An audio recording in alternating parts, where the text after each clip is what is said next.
Go away, you swine! Leave, or I'll make you bleed! These all came from the swamps. Could be toting contraband. Holmes! Help me! Do not fight the calling! Blood! I beg of you, Holmes! Fatigue!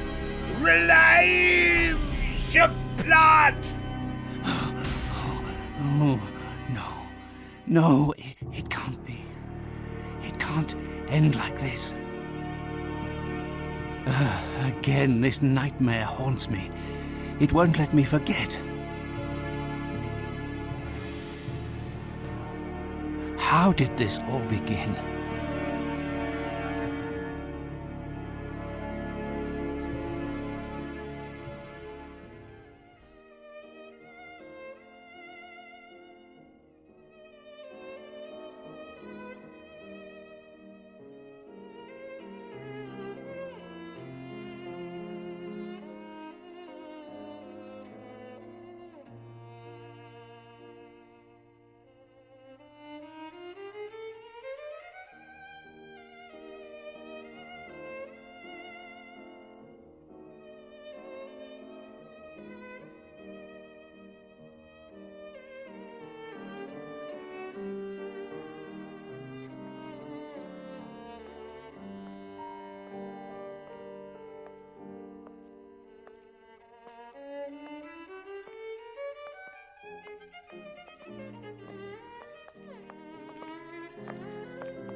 Good morning, Holmes. Looks like a typical London day. Fog in the morning, fog in the afternoon. Ha! And here's a surprise. Fog in the evening. Good morning, Watson. Can you imagine? I have been at it since 5 a.m. and I scarcely think my list of patients for the day has even been touched. What is more insufferable, I haven't even had a moment with the morning paper. They say the minister will assuredly... Holmes! Whatever is the matter? You haven't heard a word I have said. It is the tedium, my dear Watson. Life is ordinary. The papers are lifeless. Any hint of audacity, and dare I say romance, has vanished from the criminal world. Holmes, it is only temporary. You know perfectly well that sooner or later an exceptional incident will occur in London or thereabout, which cannot rest till the talents of Sherlock Holmes are called into play. Then it will be up to your agile wit to set things right, which should satisfy your constant need for mental gymnastics. I hope the heavens hear your words, Watson. I hope they do indeed. I must take my leave, Holmes. I have an appointment with a rather odious man, Captain Stenick. He is apparently in a state, with near tachycardia due to some problem involving his manservant. Why don't you get out for a brisk walk, Holmes? Perhaps buy a newspaper or visit that fellow, Barnes, over on Glentworth Street. You might remember him, the bookseller. He has some new volumes of the particular sort that should occupy your mind for a time.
The Strand! The Strand! By the Strand!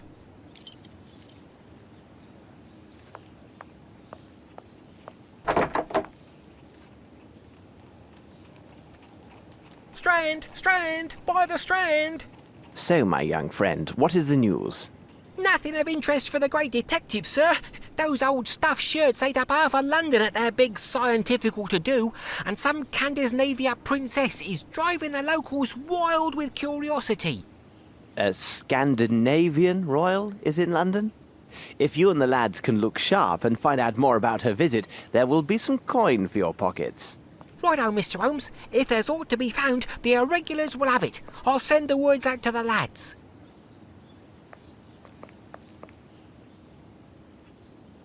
It is necessary to keep my informants in fighting form.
Pardon me, I'm looking for the Barnes bookshop. Would you happen to know it? I know the place, know it well, Mr. Holmes. The bookshop is on Glentworth Street. Take your first right and then the next left, and you'll find it straight away.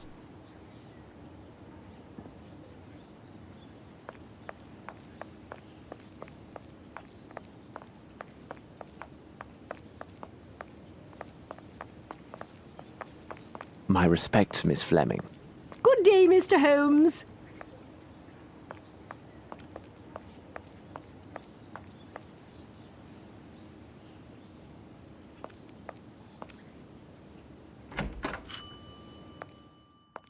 Good morning, Mr. Holmes. How are you? I have some new novels that should interest you. A nice illustrated volume on fish and a collection of legends on piracy. They must be here somewhere.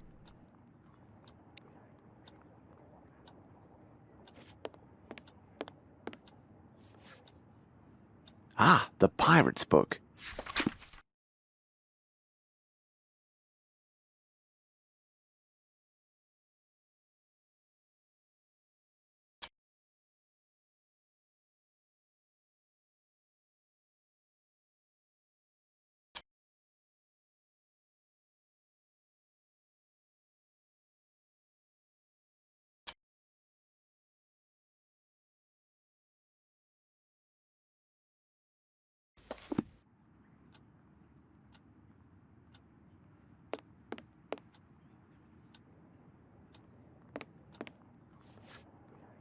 A book about sea fauna.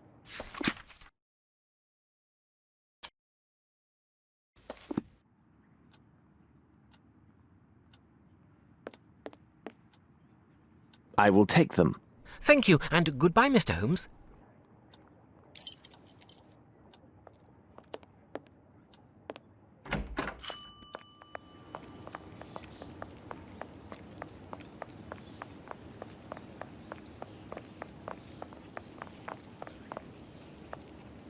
Holmes! Here!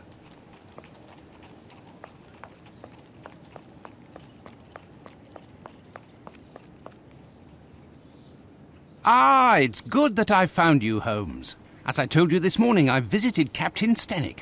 Although his symptoms are not serious, the circumstances which caused his palpitations are quite peculiar. Perhaps you can make something of it.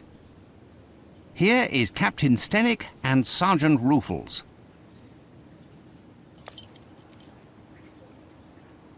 What do you make of this, Holmes?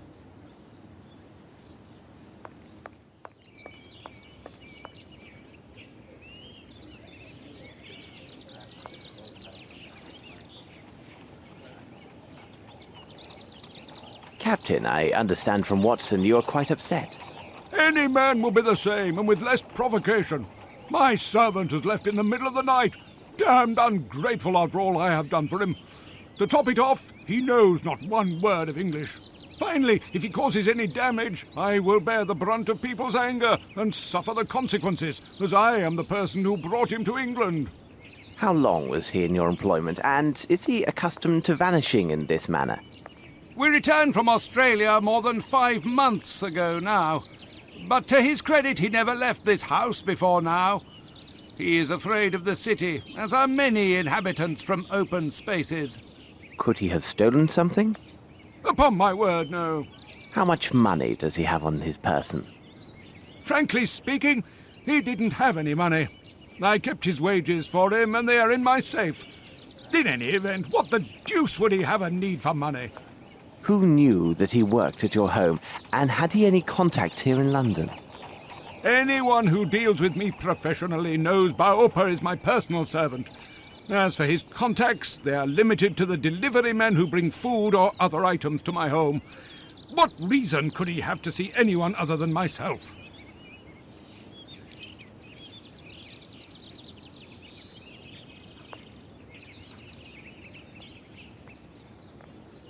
Now then, Sergeant, what is it about, and what elements of the crime do you have documented? Referring to the official report, the following particulars were taken down. A young Maori responding to the name Baopa was reported missing by his employer, Mr. Stenick. No one in the surrounding area saw or heard anything relevant to this incident. In truth, we rarely concern ourselves with cases such as this, but the lad speaks not a single word of English, and according to his employer, has considerable strength. Considering the wild customs of his native land, who knows what damage he could cause? You must know, Mr. Holmes, there have been a few similar cases reported recently. The facts are much the same. Immigrants from the poor districts have been reported missing by their families. We expect that some low-class brothel has opened its doors to the local exotics, and Mr. Holmes, you can imagine how word would spread. Mark my words, with his unique looks and speech, we'll find this boy in no time. I imagine he'll have nothing worse to show than empty pockets and a delighted air. That is a possibility, to be sure. However, I would be most grateful if you could ask your superiors to send me the reports about those similar cases. I rely on you, Ruffles. Watson, continue your search here. I must follow another lead.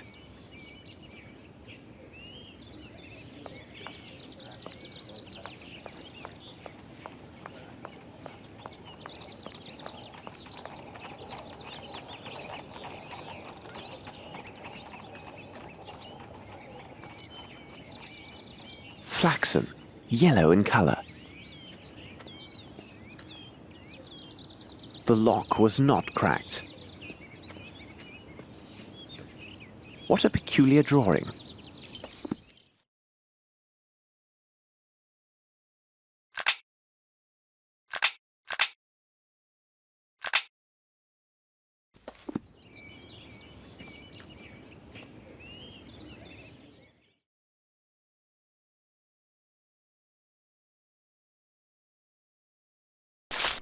This appears to contain some measure of opium. I shall analyze it at Baker Street.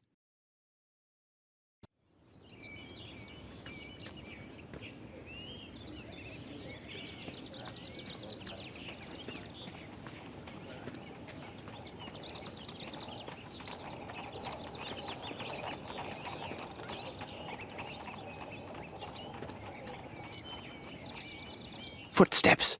Let's see.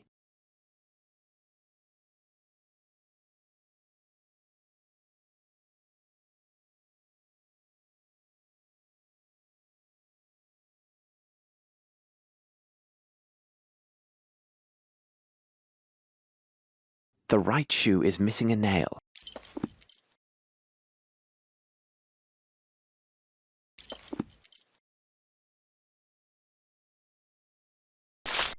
How strange. This appears to be a fish scale. I shall have to examine this more thoroughly under the microscope. The size is undoubtedly 7. The shoes are also hard-soled.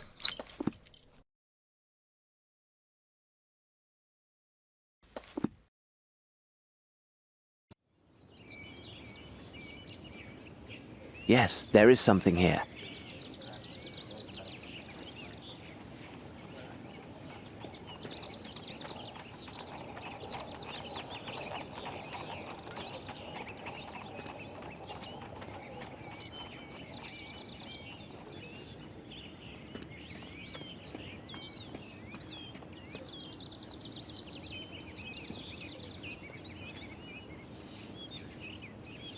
Footsteps. Let's see. The size is undoubtedly 7. The shoes are also hard-soled.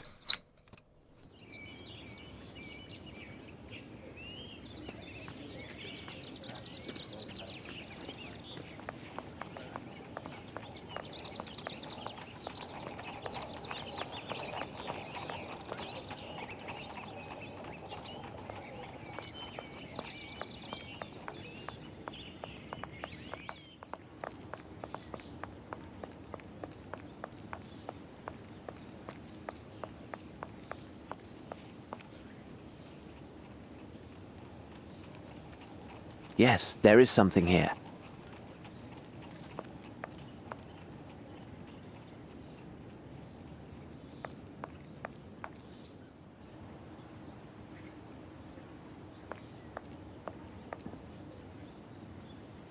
This should prove useful.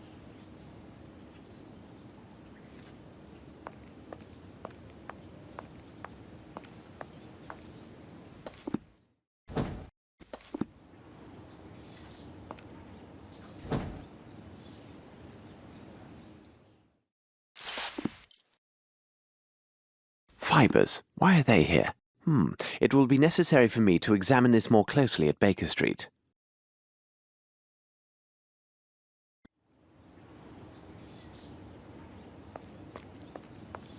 I have no reason to go there.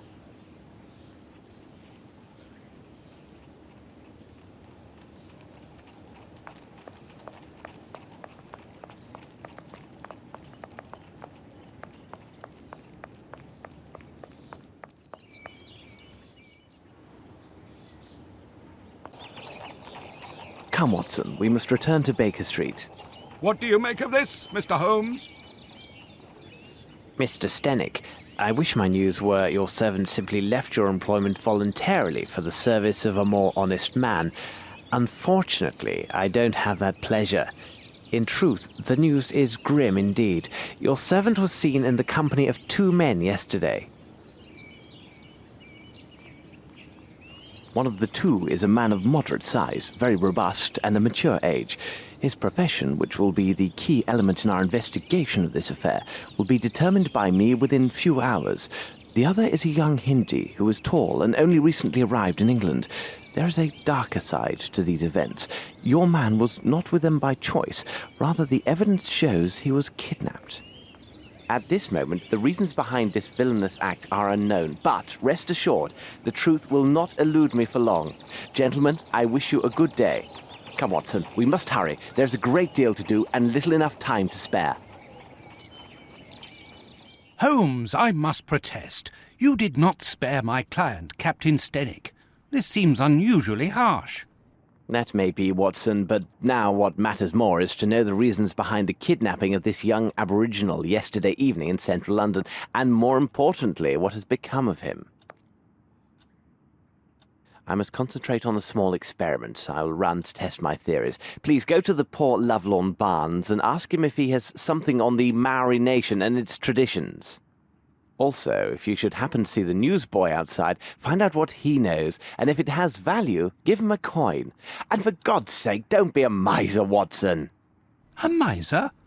You cost me one of my patients, and you question my level of generosity with your informers? Oh, really, Holmes, sometimes you go too far.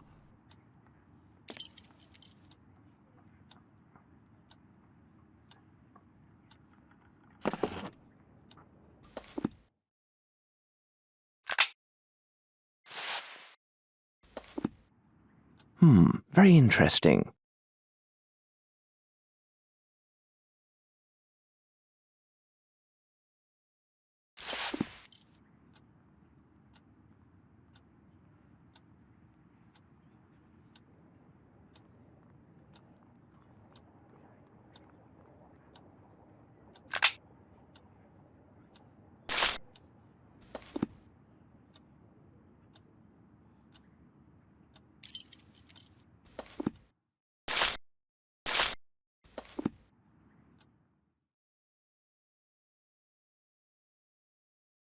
According to this monograph, the fish scale appears to be from a perch, a saltwater fish with high commercial and culinary value.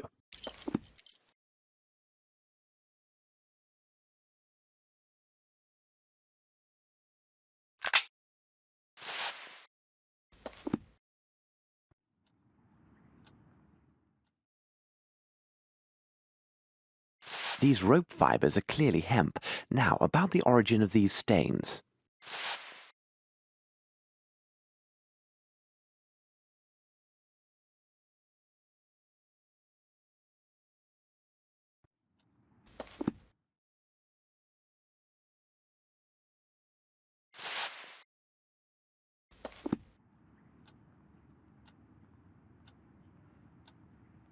Let's see if I can obtain a reaction with the help of my chemicals and apparatus.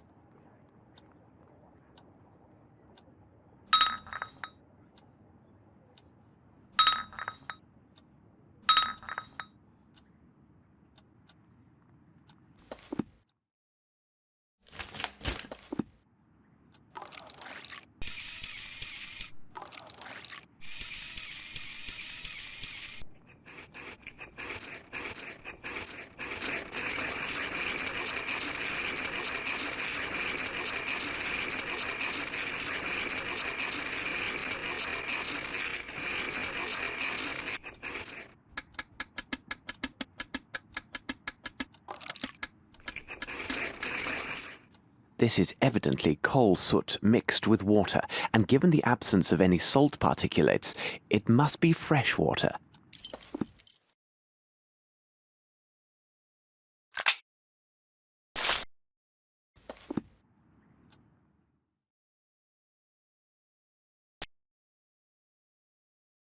The meatball ignited but failed to burn completely. There are, without a doubt, mustard seeds present, probably in exotic form. What could be the other components, I wonder?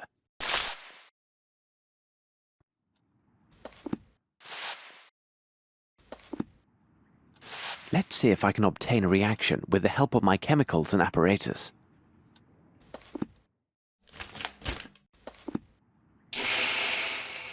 Perhaps if I apply heat?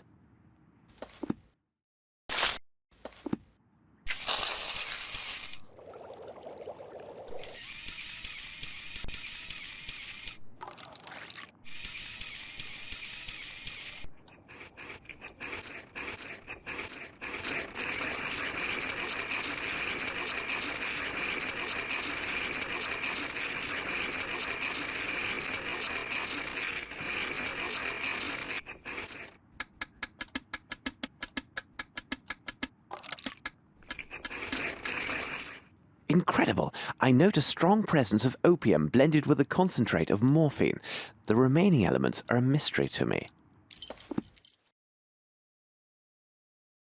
I should look from the window and see where Watson is.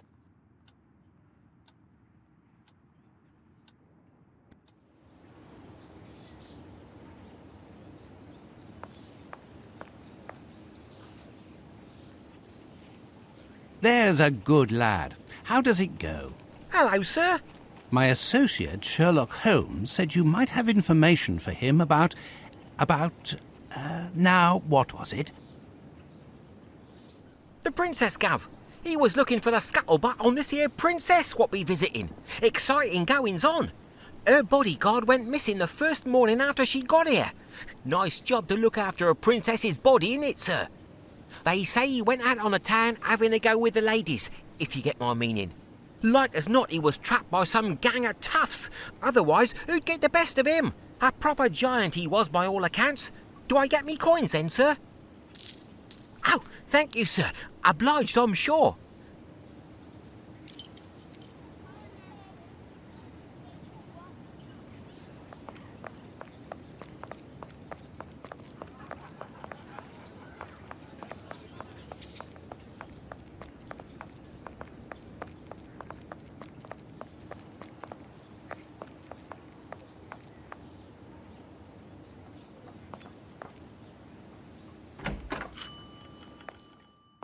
Good morning. Has your sprain improved? Good morning, Dr. Watson. It is slowly showing improvement. What can I do for you? Would you happen to have a book on the Maoris? If I have one available, it would be on that bottom shelf, although I'm not sure if I still have that particular book. Please don't trouble yourself. I will look for it.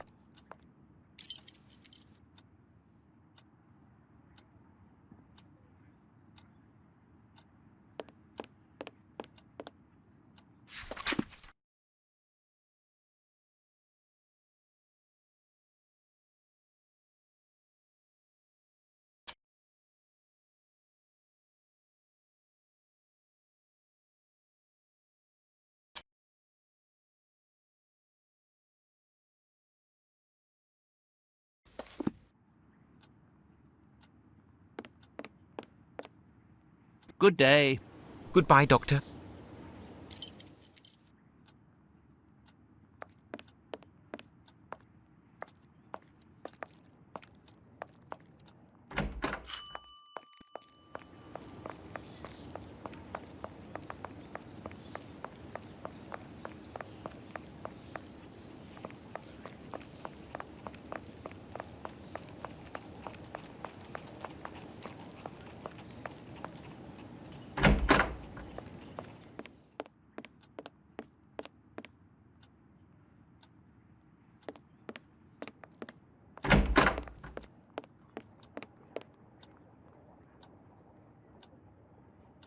Holmes, what on earth did you say to Barnes to put him in such a state? Not now, Watson. Although I'm sure this bit of news is most significant, it must wait. We are piecing together a singular affair. This abduction story is much more complex than it appears. As I noted before, our next move is to locate the place of employment for one of the villains who abducted the young Maori. What part of London would such a man call home?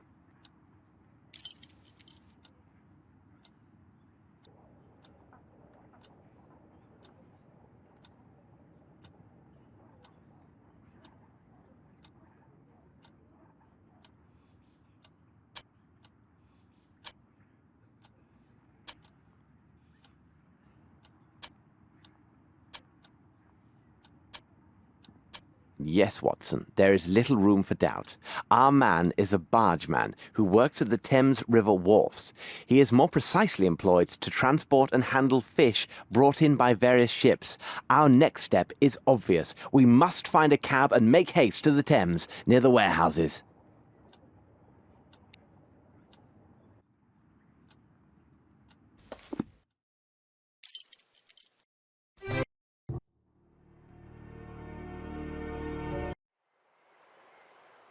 Why did we come here, Holmes? Brr, it's rather sinister here, and so cold. Precisely, Watson. Ah, good. Here's a pub. We can warm ourselves inside. Excellent, Holmes.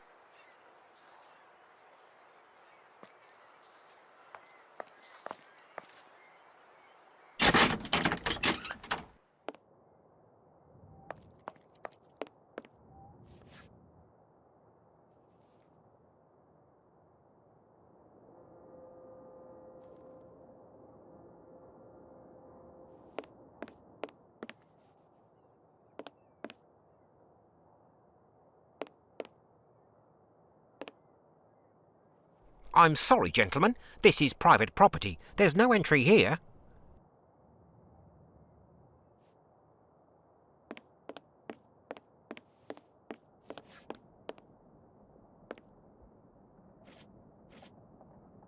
Good day to you, sir.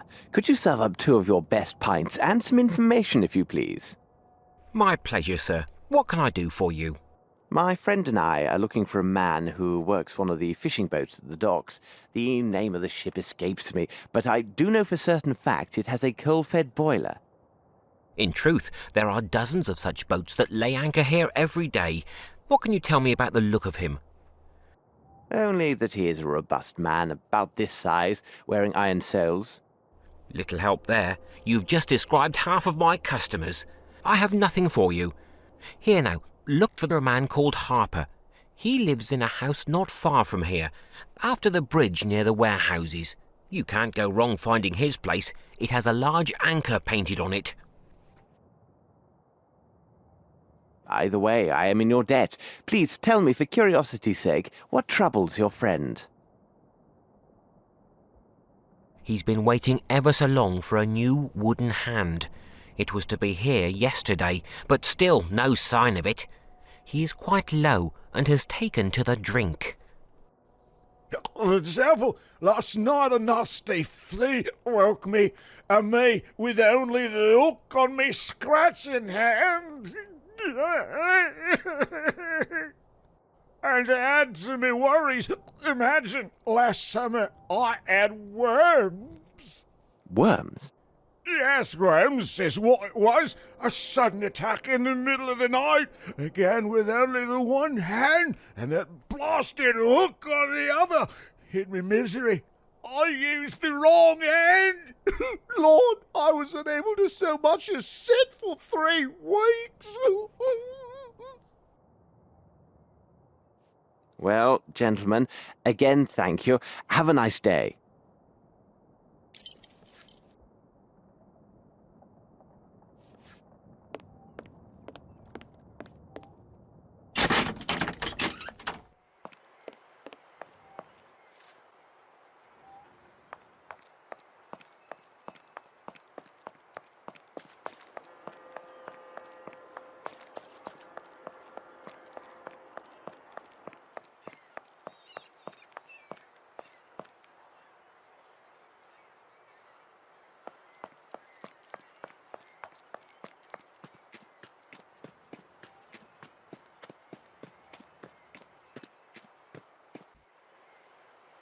No one is here.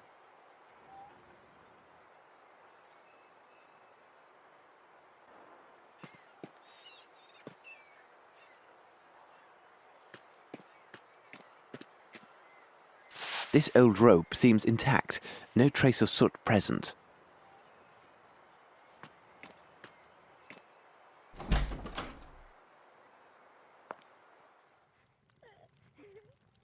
Excuse me for disturbing you, but I am looking for a man named Mr. Harper. Do you know him? He lives just opposite you. He gone. Boat. Watson, I know this accent. These people are Nepalese, and as luck would have it, I am familiar with this dialect. Nepalese? Holmes, are you sure? Aho Nitra, Chigong Senitra. Nito, Bo Petro, Toro Mitro, Doka. This woman says her family has suffered a grave misfortune. This altar is for her son, a lad of 16, who disappeared just 1 week ago. Could he have run away to sea, or some other youthful adventure? Il koga bratsen, but presindra kum.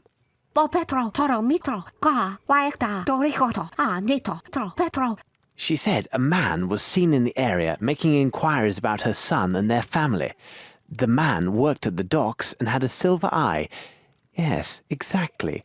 He was a vile man with 1 silver eye. Malinhe gas, sundra broket hadu. Odaliga, Toro Mitro, Ka, Petro, Doka, Nito, Waektorikota. She also says her son's belongings are on this altar. She says we may examine them and take anything that might help find her son. But what does this have to do with Captain Stennick's servant?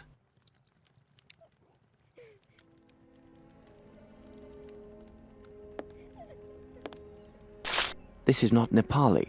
It looks like silver, but judging by the weight, it's a fake.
Watson, it appears this young man is ill. Be a good man and see how serious it is. Here now, my young man. Let's have a look at you. Oh, Holmes. This man isn't ill. He's drunk. He fairly reeks of alcohol. Oh, it's not my fault. I swear it. Oh, my head. Oh, this gang of young toughs. They forced it on me. And then on top of it, they stole my parcel. What's that? You say you were forced to drink. Explain this and spare no details. Yesterday afternoon, I was given a parcel to deliver to an address not far from here. I was near the warehouse district when a gang of young lads attacked me. Before I could think, they drew knives and gave me a bottle, telling me if I valued my life, I better drink it all. Well, let me tell you, I drank without stopping. I became giddy, and then must have passed out. I remember nothing else, except waking up a moment ago, finding myself alone. My parcel gone. But what could they have wanted, Holmes? It's obvious, Watson. They were seeking some poor soul on whom to test their vile concoction. Tell me, could this bottle be the one they gave you? I can't say. It could be. I feel ill just looking at it. It has a unique flavour. Rather tasty, I might add. There's no mistaking my senses. This contains turnips. In fact, a liberal amount. But where are you off to, Holmes? Watson, it is time to seek out the distillers of this unique brew. If they are located in this district, they may have much to tell us.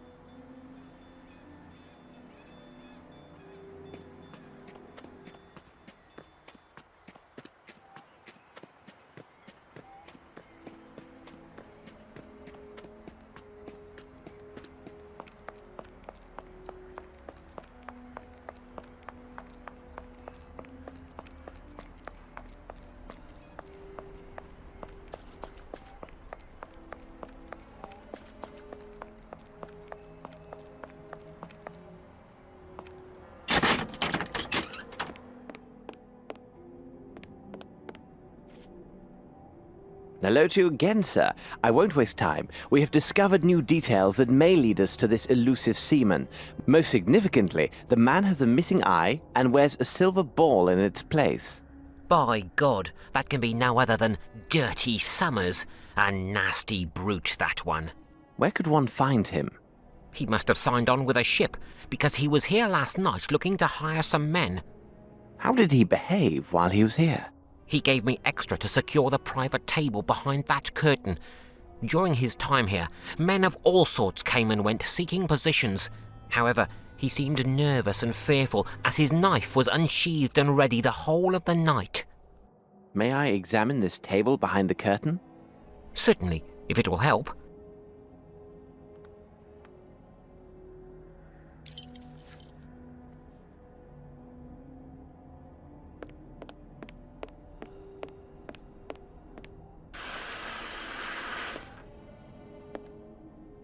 These cuts seem quite recent. There are 4 symbols.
That part of the warehouse seems an ideal place to hide, but it would be difficult for anyone to get there.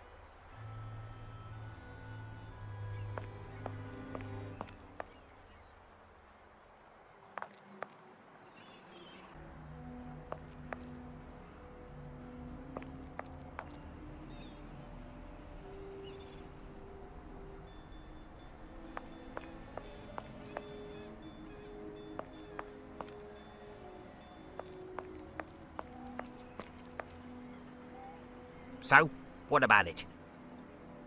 I am missing something.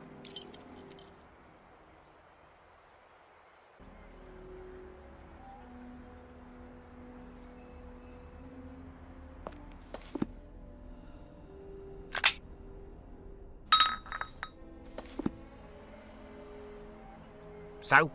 I assume this is your special recipe? That depends on who's asking. If it's the law, then I have nothing to do with this. If you're a customer, 2 shillings gets you a taste.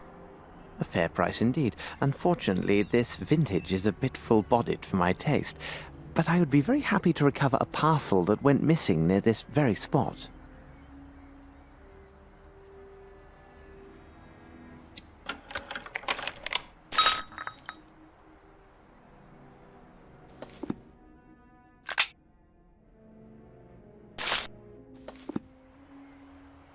What? One other thing. Have you seen this before? Yes, I saw it. One of the dock workers, an odd sort, gave it to a gang member, Brannock. He wanted Brannock to join their gang or I don't know what. Must have been nigh on 2 weeks ago. 2 days later, he went missing and not a word since. This man who gave your friend the pendant, can you describe him? Not very tall, strong, wearing a red cap and he with a hare lip. You could likely find him near Warehouse 12. He told Brannock he worked there. Thank you. By the way, my friend the postman feels badly used. You should change the recipe. Oh, I was sure of that. Turnips weren't near rotted enough. Maybe they need a longer soaking in the gutter water. Now, off with a pair of you.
Have you found anything of importance, sir?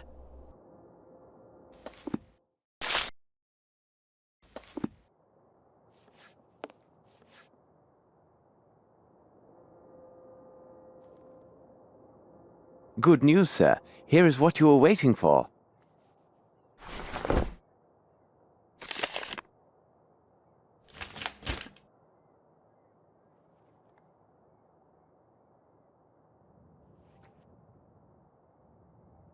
Oh, thank you, sir. I could kiss you. Here now, you can't just leave this laying about like that. Lord love you, the scrapers ordered it here as well. Come now, let's celebrate with a drink.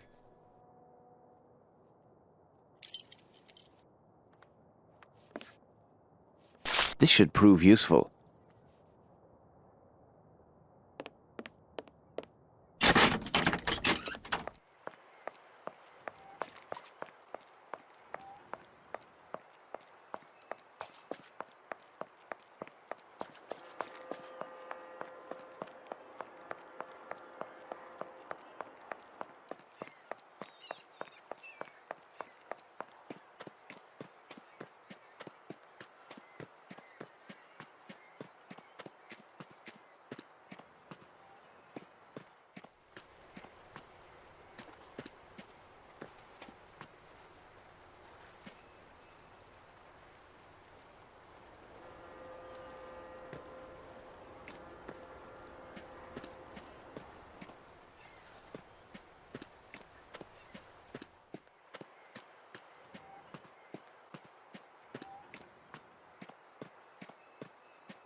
What a pity. The window is closed and the front door is barred. We must gain entry. But how? But why in blazes are we breaking in? Ah, Holmes!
Bravo, Holmes! Ah, it bites! A splendid catch, Watson, but I prefer to let it go. After you.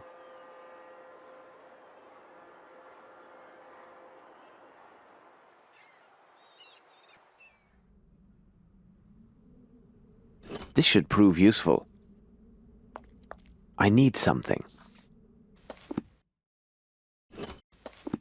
Sails, and according to this tab, the case is measured 2 meter by 1 meter by 1 meter.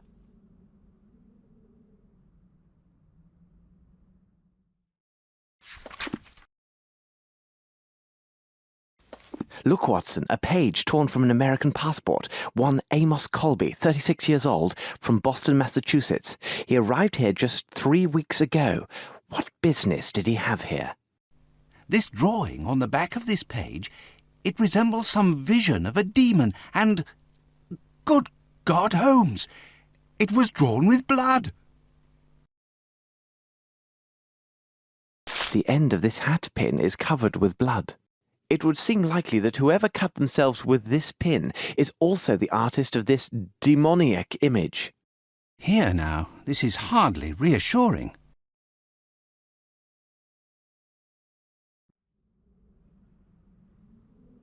Someone has emptied these cases of sailcloth to hold something very different, but still suited to their particular form. Oh, my God, Holmes, you do not mean that all these crates are better called coffins?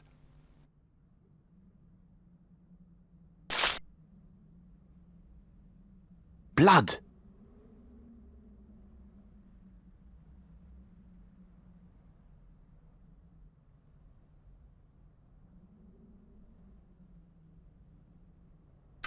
We can't do this in such a way. How could we lift up this weight? Let us pause to consider the facts, Watson. No mystery can resist an agile mind.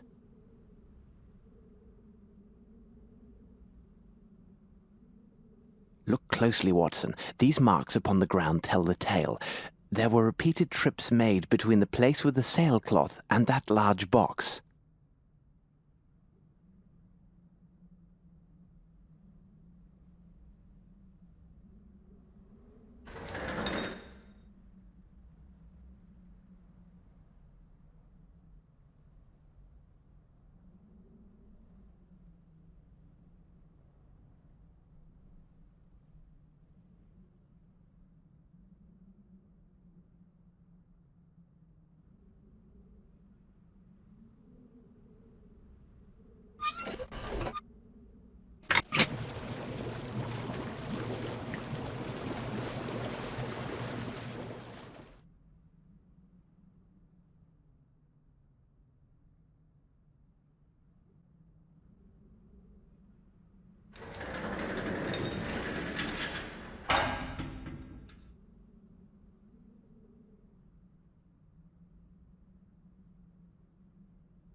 Bravo, Holmes! Watson, we must inspect this place carefully and leave no stone unturned. We have little time.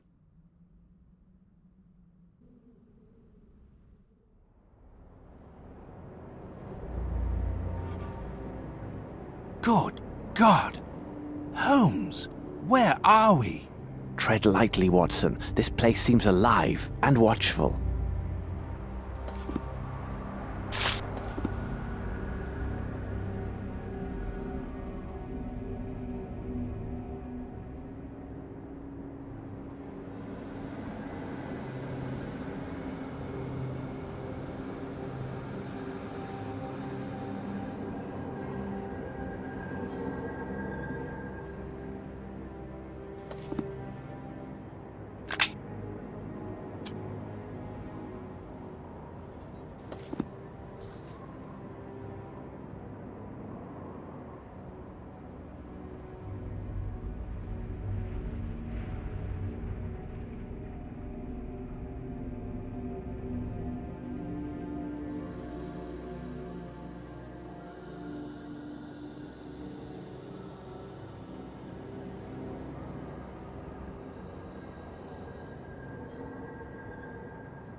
A box full of pendants in the shape of a pelican. These are brothers to the one found at the Napolis house. Quite useless. These trinkets are nothing but charming decoys.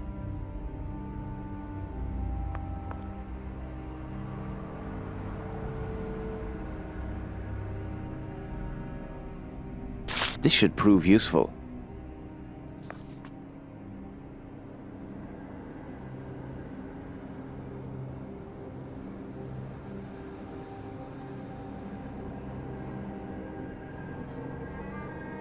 The left sleeve of this costume bears slight traces of blood, and here the pocket is pierced.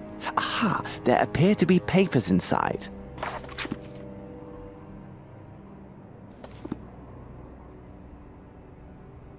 What a peculiar drawing.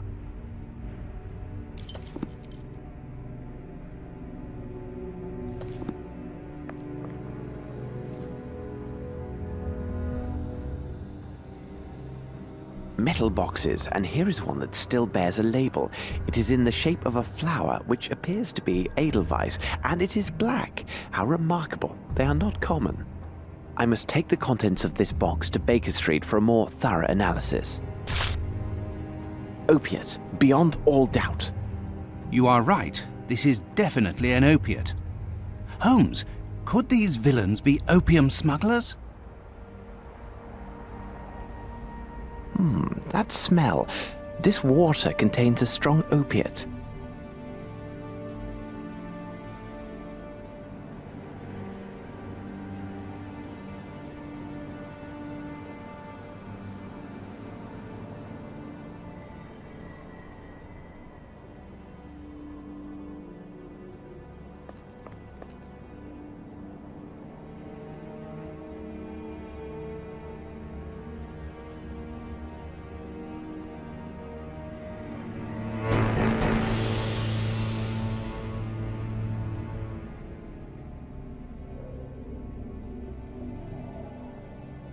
What a horror!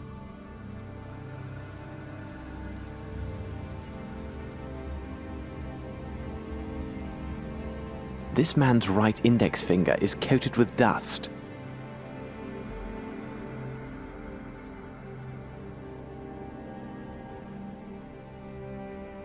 This man was bound with rope shortly before his death.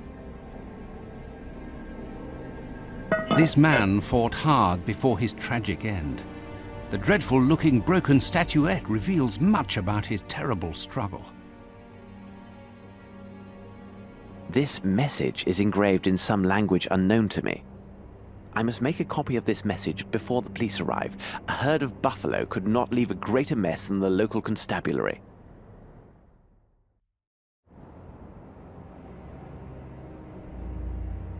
This man has a small wound on his left thumb.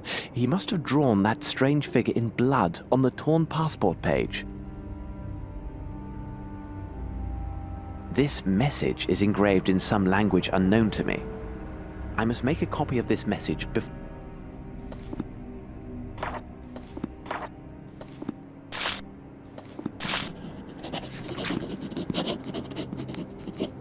Excellent. A perfect copy of those symbols. Bravo, Holmes! This unfortunate man must have interrupted the kidnappers while they were transferring their victims. What are you speaking about? All of the kidnapped people were kept here, and from the look of things, for some days. There must have been a good number of them, so they were drugged to keep them docile. Then, with the vile assistance of riffraff hired by Dirty Summers, they loaded these people into the missing cases from the warehouse. Last night, these poor unfortunates were loaded onto a waiting ship, their destination as yet unknown. Oh my God! Holmes! Look!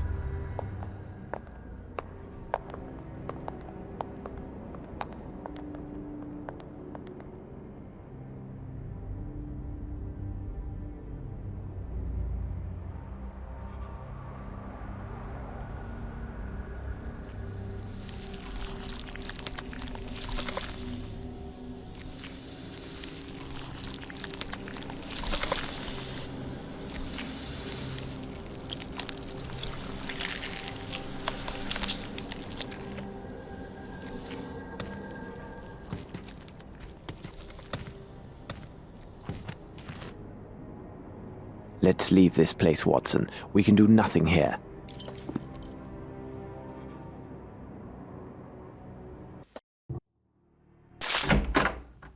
See that this is delivered to Mr. Holmes at the Diogenes Club as quickly as possible.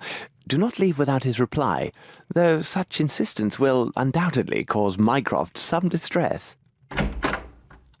What the devil are you doing, Holmes?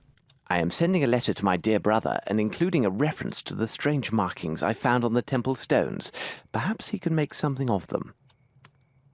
Watson, I must know what was in the metal boxes that we found in this strange temple.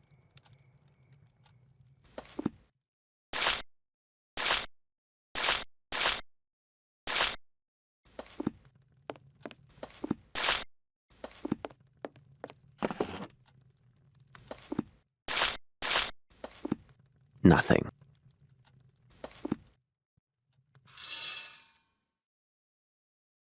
And there, it is done. This is a very fine powder.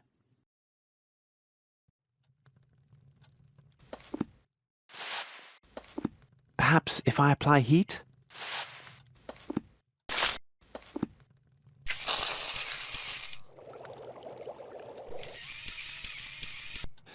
That smell.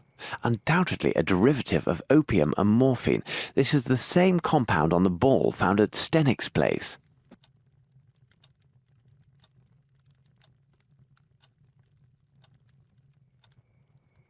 How goes it, Holmes?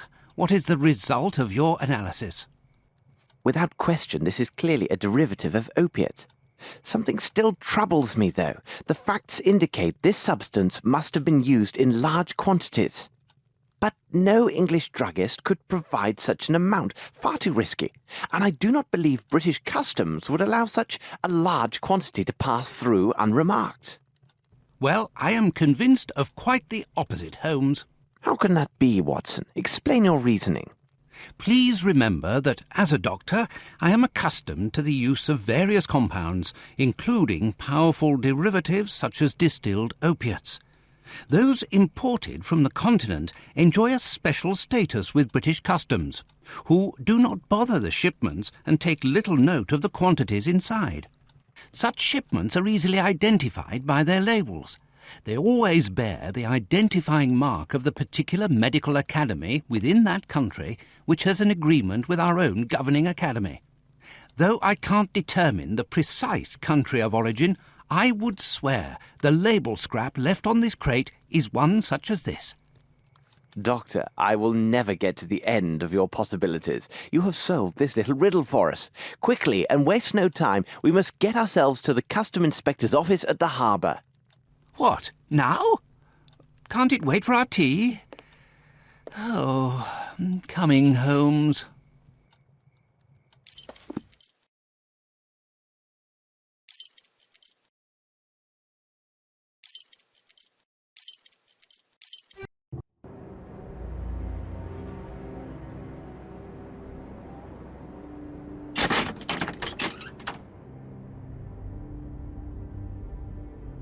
Sir, did you find what you were looking for? Yes, and no.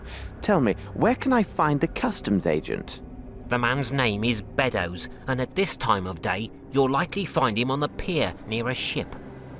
Thank you. You have been most helpful. Pleasure to be of service, sir.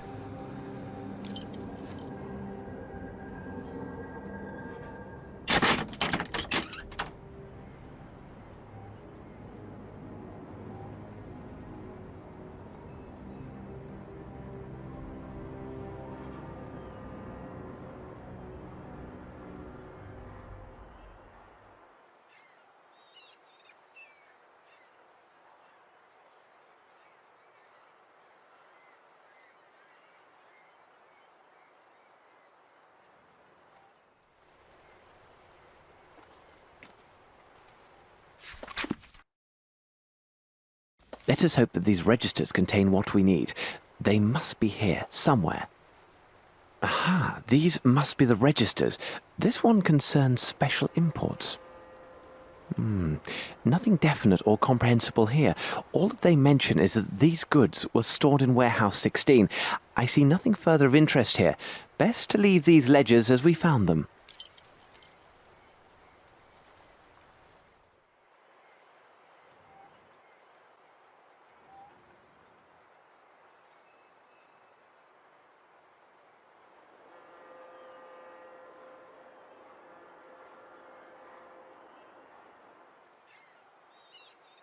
The iron boxes were stored here. A careful search of the place might reveal some valuable evidence. I see no way of opening this door. Filthy tar, my shoes are thick with it. Hold on, Watson. These traces have much to tell us. Regard how they resemble those nearby. The right shoe is missing a nail. Ah, Watson, our case would have been better served if I had applied the intelligence God granted me. If you ever have a mind to chronicle this adventure, I fear your readers will be much disappointed. I should have examined that area of the warehouses with more care, because this footstep is similar to those found at Stennick's. We have only to follow to learn where they lead. The size is undoubtedly 7. The shoes are also hard-soled.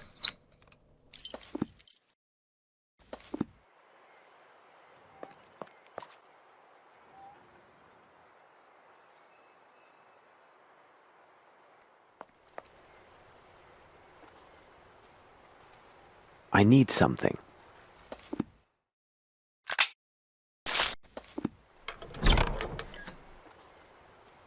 Here is a tab. This one is less damaged. Excellent. We now know the source of these illicit goods. Watson, we shall now return to Baker Street. There is much to be done.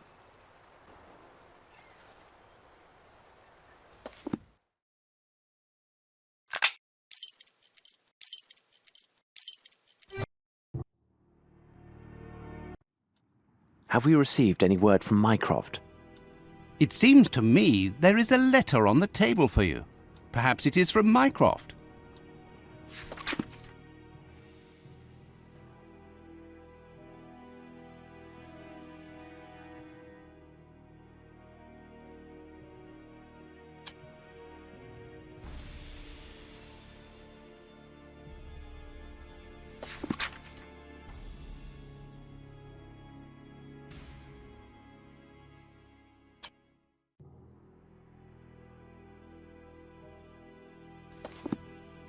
So, the poor devil who lay under this warehouse was indeed the owner of the passport embellished with the drawing made in blood. His thumb was gashed. He is most assuredly the one who made the drawing during his captivity. But what brought him to this place? Furthermore, if this detective agency has any standing, it rests on the reputation of its associates. They are rightly regarded as proven professionals. Therefore, this dying man's last efforts were to leave clues for those who might come after him. Remember, Watson, this man's forefinger was also coated with dust, and we found drawing drawn in that very same dust upon the floor. Exactly, Holmes. An addition symbol was there, placed within a rectangle. Let us consider the facts, Watson. A number of people were taken by force underneath Warehouse 12, drugged, and then transferred in boxes by ship to some as of yet unknown destination. For the moment, London has nothing more to tell us. These people, whoever they are, have a small advantage. We should give them no more. We must make our departure, but to what destination?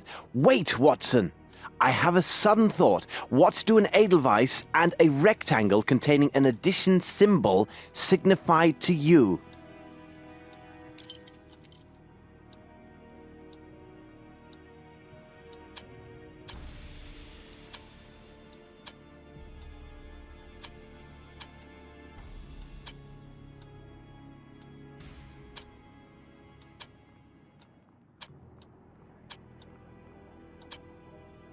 Switzerland, of course. Watson, we shall divide our tasks. I shall report the particulars of Mr. Colby's death, as this affair requires the utmost in tact and discretion. Well, I never. Thank you, I am sure. Watson, you know I'm impersonal, each man to his specialty. I rely on you to book passage for 2 to the continent immediately. And, Watson, see what you can learn of an institute called the Black Edelweiss and determine if it is located in Switzerland. If this place can be found, I believe it holds the answers that we seek. Now, hurry, man, the game is on.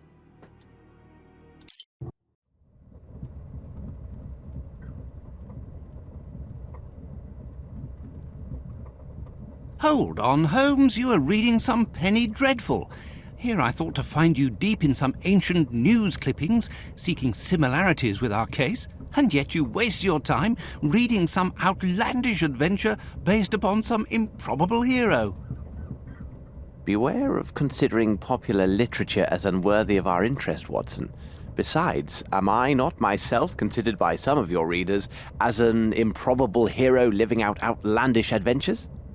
Holmes, you go too far. Let's not speak on this, Watson.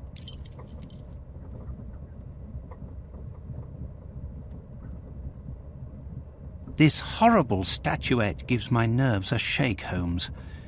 This trip to Switzerland, it brings back unpleasant associations, doesn't it? Watson, those events should remain where they belong, in the past. However, I will not be joining you in Switzerland. When the train arrives in Lyon, I'm afraid we must part company, as I have business elsewhere that will take some time. But Holmes... As a doctor, your impeccable credentials will allow you to ably advance our investigation at the Black Edelweiss Institute. My presence would likely only arouse suspicion and harm our cause. I am writing the name of a Swiss policeman on this piece of paper. He is stationed at the village near the institute and is a most reliable and capable man. Turn to him should you entertain even the slightest suspicions during your visit. And you, Holmes? As for me, Watson, I will investigate this case from the other side.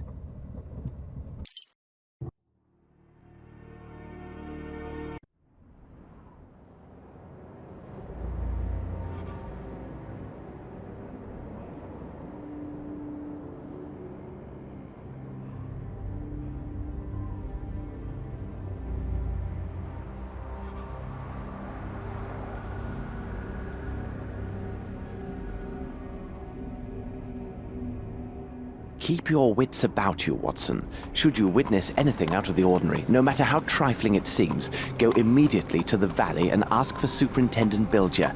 I know him. He's a trustworthy fellow and has been informed of your presence in his district. He should prove to be an able ally.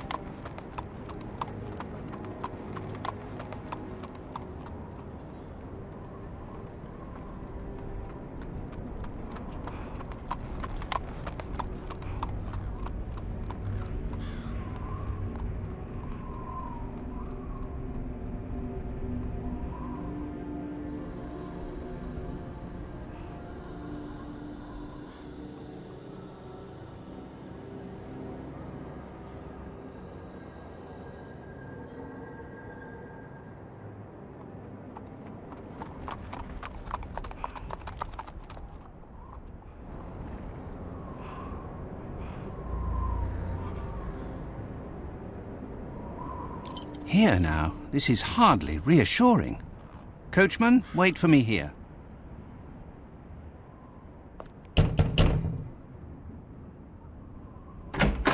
How can I help you, Mynheer? Good day, sir. I am Dr. Watson. I have just come from London and... You must see Fraulein Muller. Please, if you could. She is over there. She was so impatient to receive your visit. She has made remarkable progress. But the doctor can explain everything far better than I. Look, here she is now. My little daughter.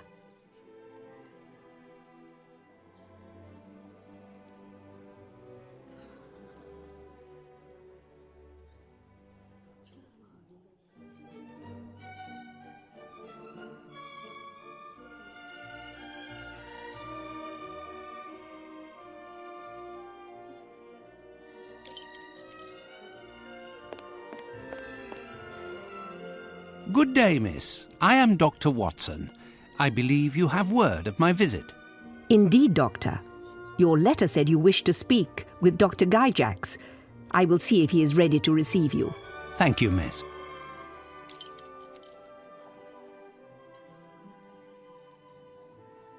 Good morning, Dr. Watson. I must say I viewed your letter with both astonishment and pride. You want to know more about our methods of treatment in order to compare them with those applied in your country. Indeed, Doctor. I am sure that we British could learn a great deal from our colleagues on the continent. You are quite right, my dear Doctor. But this professional consultation could have been managed with greater efficiency and ease by correspondence. I'm sure you can understand my time, as is yours, is quite valuable. Pray tell, what precisely brought you to the Black Edelweiss, Dr. Watson? It is quite simple. Through some random events, I encountered a man who was a former patient of yours. His actions suggested that he was suffering from such disorders as... Good morning. I am Amos Colby from the Northwood Agency of Boston, Massachusetts. Is something wrong, Doctor? Upon my word, this man who claims to be from the Northwood Agency is an obvious fraud. The true Amos Colby died and was buried just a few days ago in London. I must now tell you everything.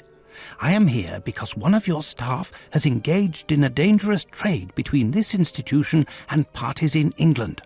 Moreover, those activities are tied to a murderous sect, which... And you think that this man could be one of them? Indeed. It is entirely within reason that he is here to eliminate any traces of their criminal enterprise, if you see my meaning. Indeed I do, Doctor. Let me show you out. I trust that... Please return at this same time tomorrow, and I promise I will be entirely at your disposal. But I entreat you, please maintain complete discretion on these matters. May I depend on your cooperation? Most assuredly, but...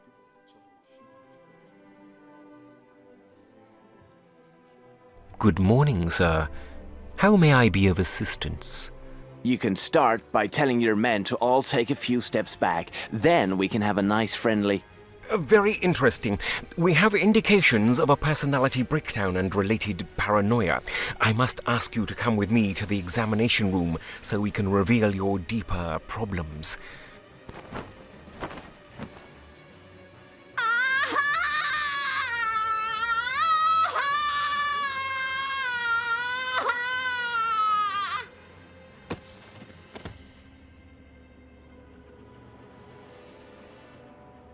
Do not worry, it's nothing serious.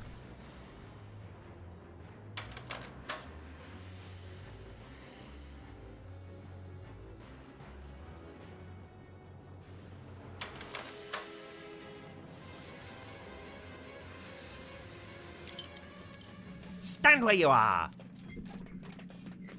If I fill it with water, the doctor will have only a harmless injection to use. And there, it is done.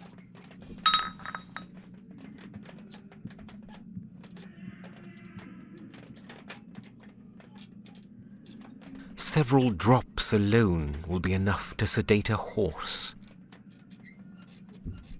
There. That's excellent. Kunz, throw him into the holding chamber. I would feel more comfortable without this costume. However, I am here and in proper place due to Watson's singular assistance. I must remember to thank him later. Let's hope he will act according to our plan. My next move is to learn if the London kidnapper has some accomplice here.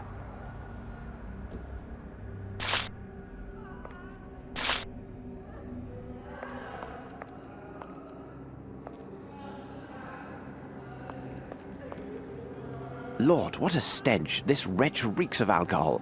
Taking into account his state, he has also been dosed with a good amount of some soporific.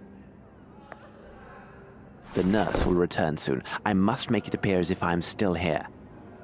The nurse will return soon. I must make it appear as if I am still here.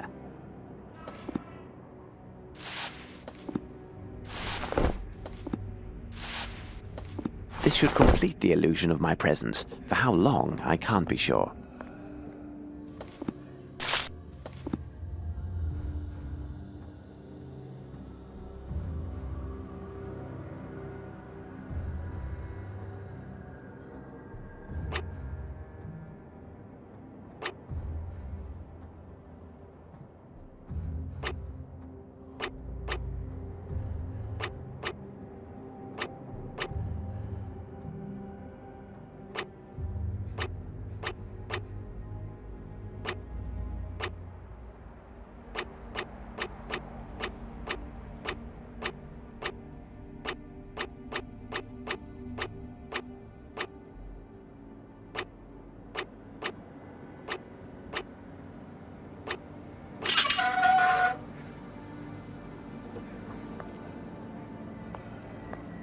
Closed tight.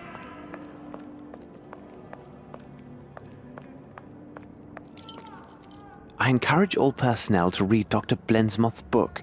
When you finish with it, please leave it here for your colleagues, Dr. Gyjax. I must hide and avoid the nurse, else he will raise an alarm, and I must find some means of neutralizing him. Perhaps I could put him to sleep somehow.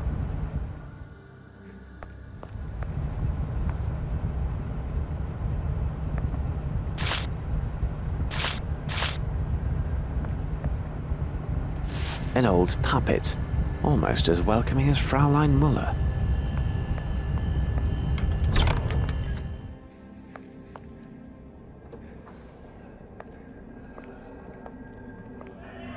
Hey, you! What are you doing out there? Huh? You are not a nurse. Come on, get me out of here. I'm very sorry, my friend. I can't help you as I'm just passing by. I'm not your friend. I am Maurizio. I can promise you won't get very far if you don't set me free. My cries will bring the entire hospital on your trail.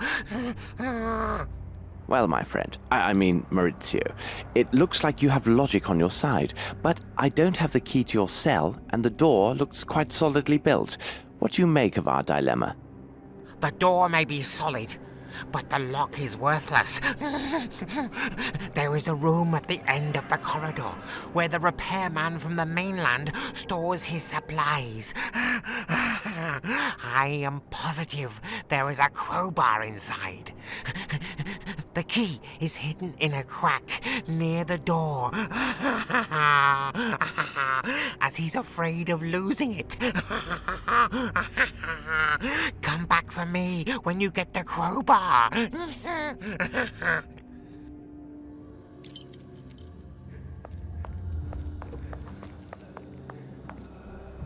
Attention, reconstruction and installation of water pipe.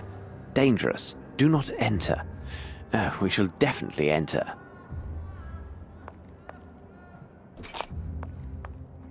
Closed tight.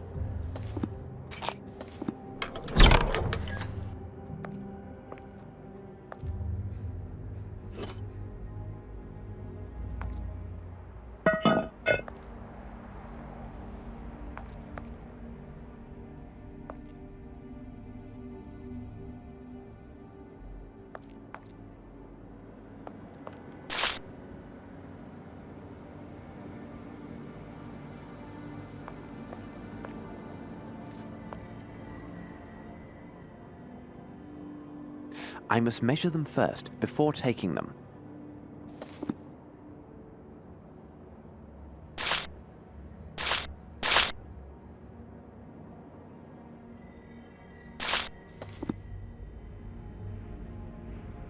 The diameter of this pipe is 10 millimeters.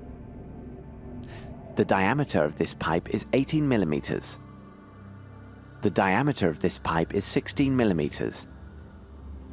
The diameter of this pipe is 22 millimeters.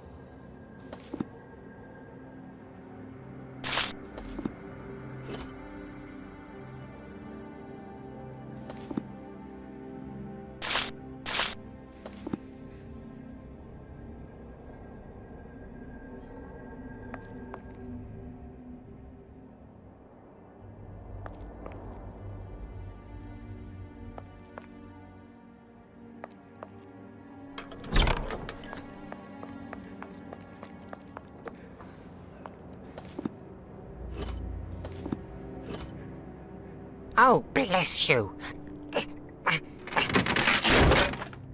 And here you are. Greetings. Careful. You best not linger here. If they find you, they will throw you down below. Into the depths.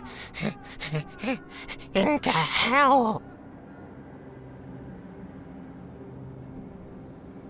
What's he doing there? Stop him, quickly! Stand where you are!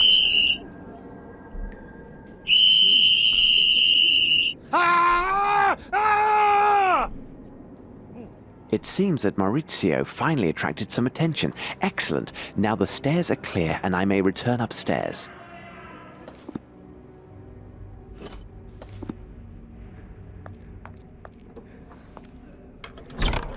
I must hide and avoid the nurse, else he will raise an alarm, and I must find some means of neutralizing him. Perhaps I could put him to...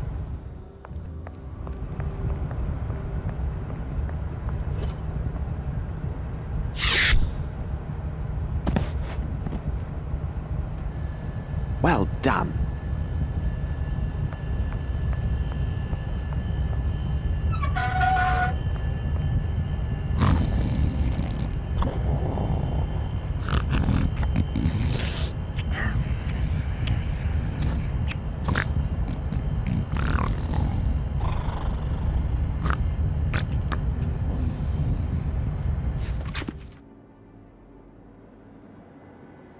This is a letter from Gyjax, as this is clearly his signature.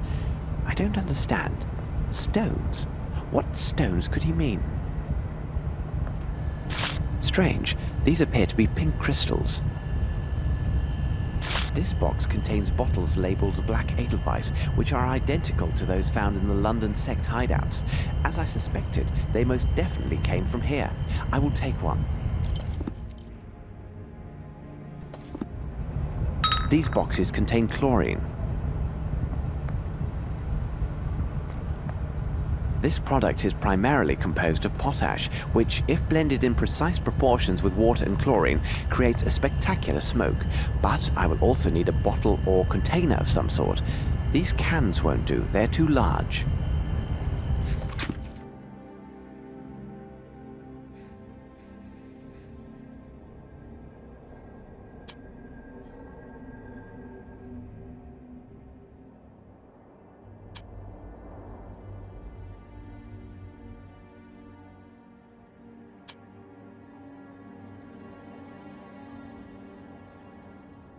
Dr. Blensmoth's book, Mind, Its Strength and Its Secrets.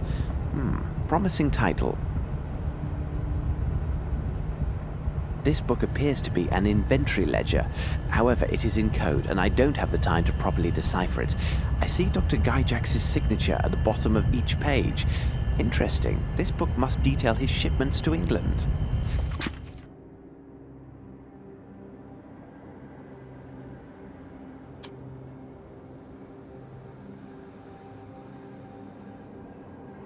This letter is dated 2 weeks ago.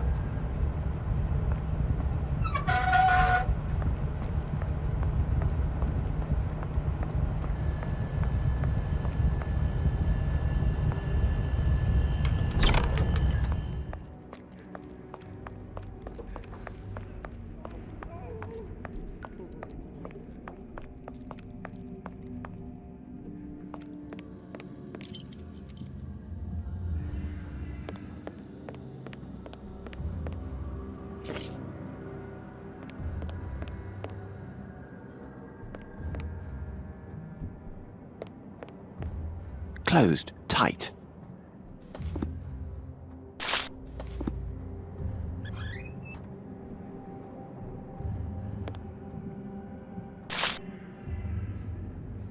As long as I keep my distance, I now appear as if I am a male nurse.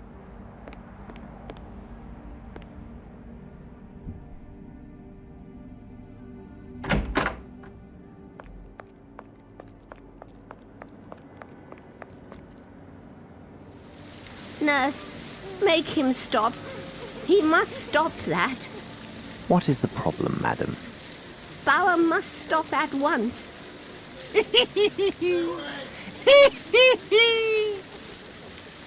The birds have not been fed for 2 days. Bauer must have taken the seed. I want them to fly. Fly out, fly out. When they fly, birds will be everywhere, and all the men in white will run all around. Run everywhere. Yes, fly, little men, after the birds. Run here, run there, run everywhere, men in white. Run. They won't see me, the men in white. Chase the little birds far, far away from here. Then I will go where I like. Go here, go there, go everywhere.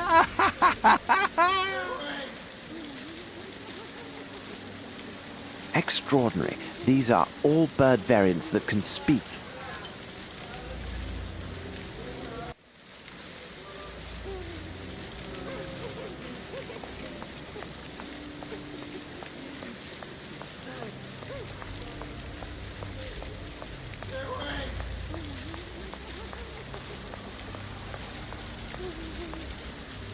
Water.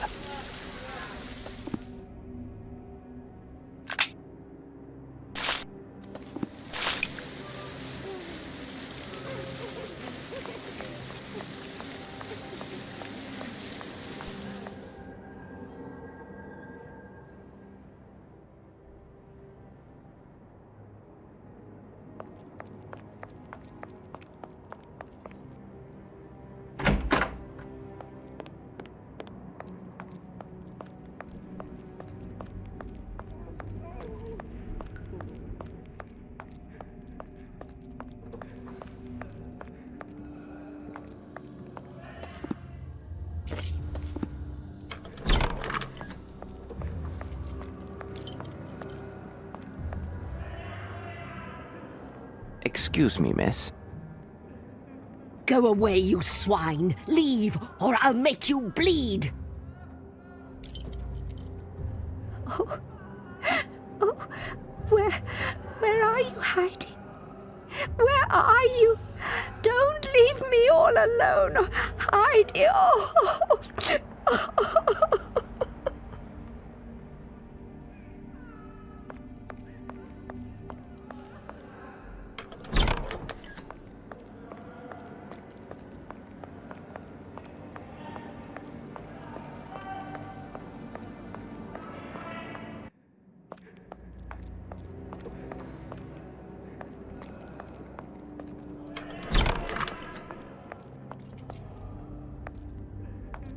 I must be careful to avoid attention.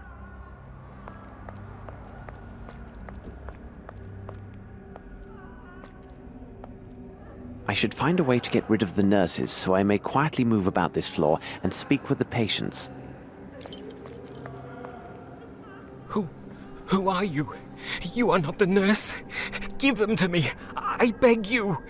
What do you need? Small pink crystals, please. In the laboratory.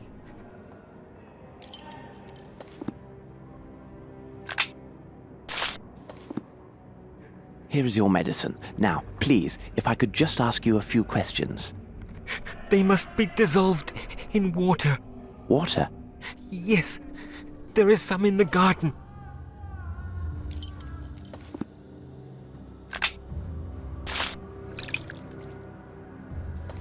Here it is, my friend.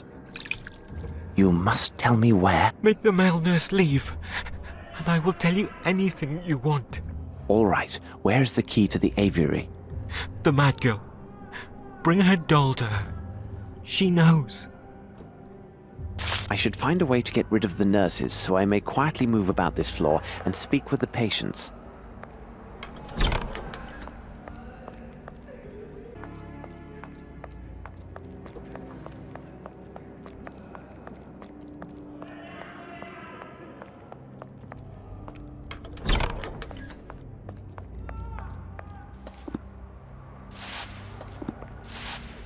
Look who is here to see you, miss.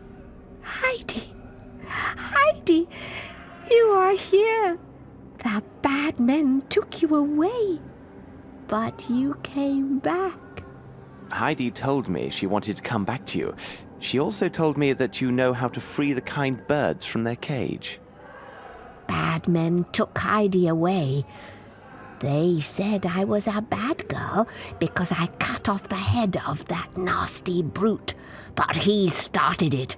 He was bad first. He did terrible things, this bad man? Oh, yes. He came in the night for us.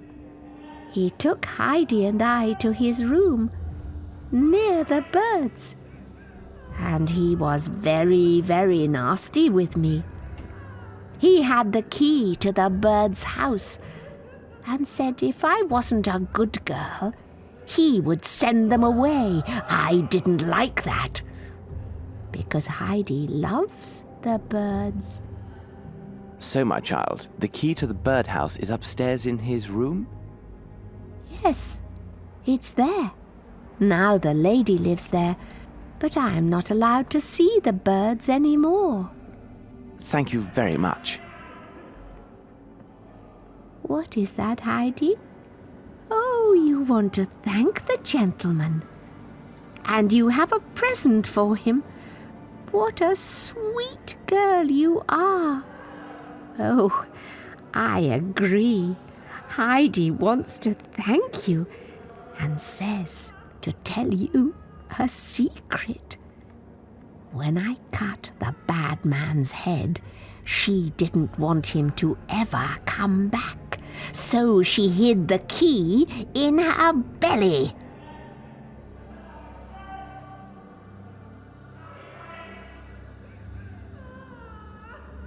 We are in your debt, young lady, and our humble thanks to you, Heidi. Heidi, child of the mountains.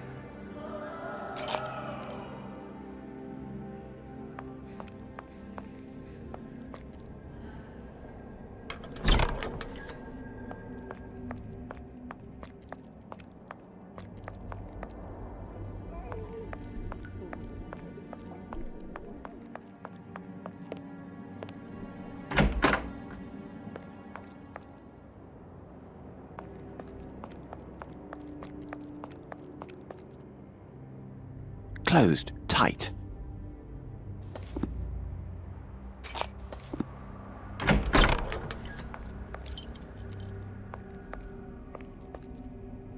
Macrame, a healthy occupation for modern women, by Calipigi Mubala Smith Papadopoulos. And look at this, it is a signed edition.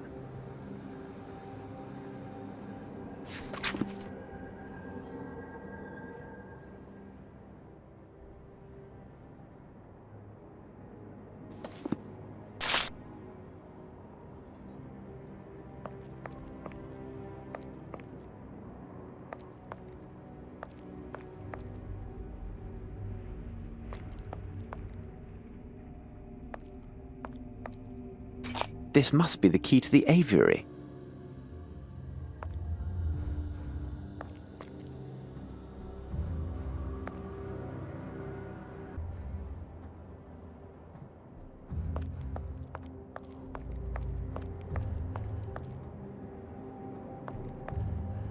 A lovely piece. I must say it's the highlight of this exhibition, but I dare say it shall prove useful.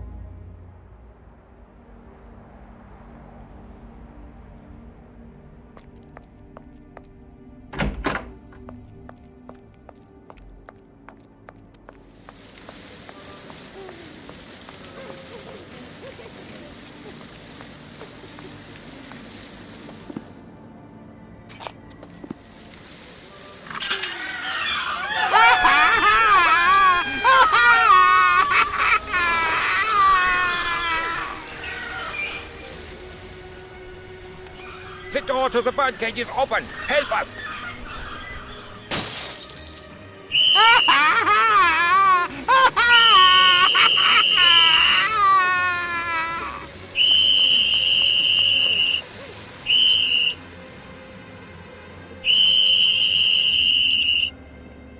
The birds have escaped! Quick! Catch them!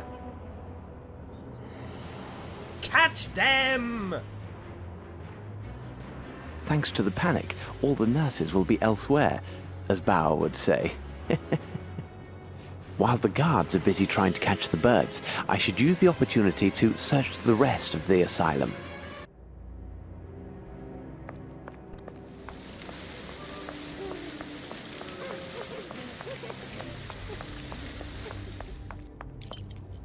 Following the unintentional fire caused by uninspired staff members, I made the decision to forbid access to the kitchen and dining room to all staff other than Frau Mayer and myself.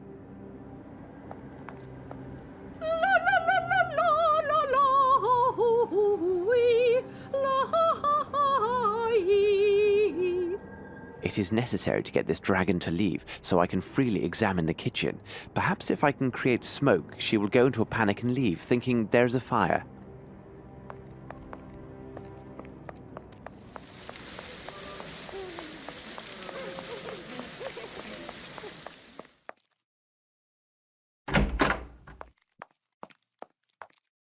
This splendid macrame design is protecting the bottle.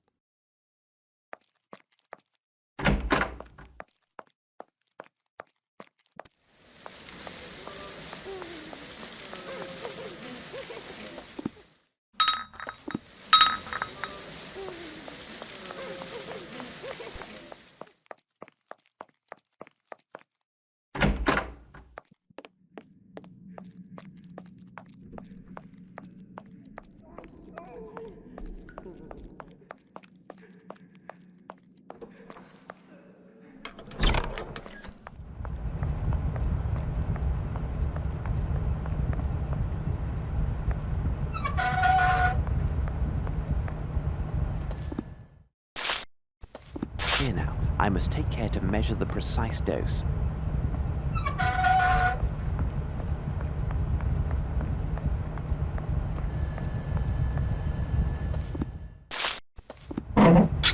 And there, it is done.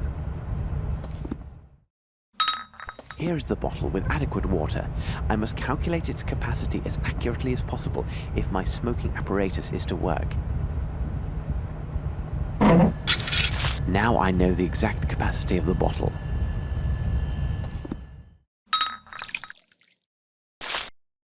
My smoking device is ready. I must say, a room filled with smoke shall be difficult to examine, but there is no other way.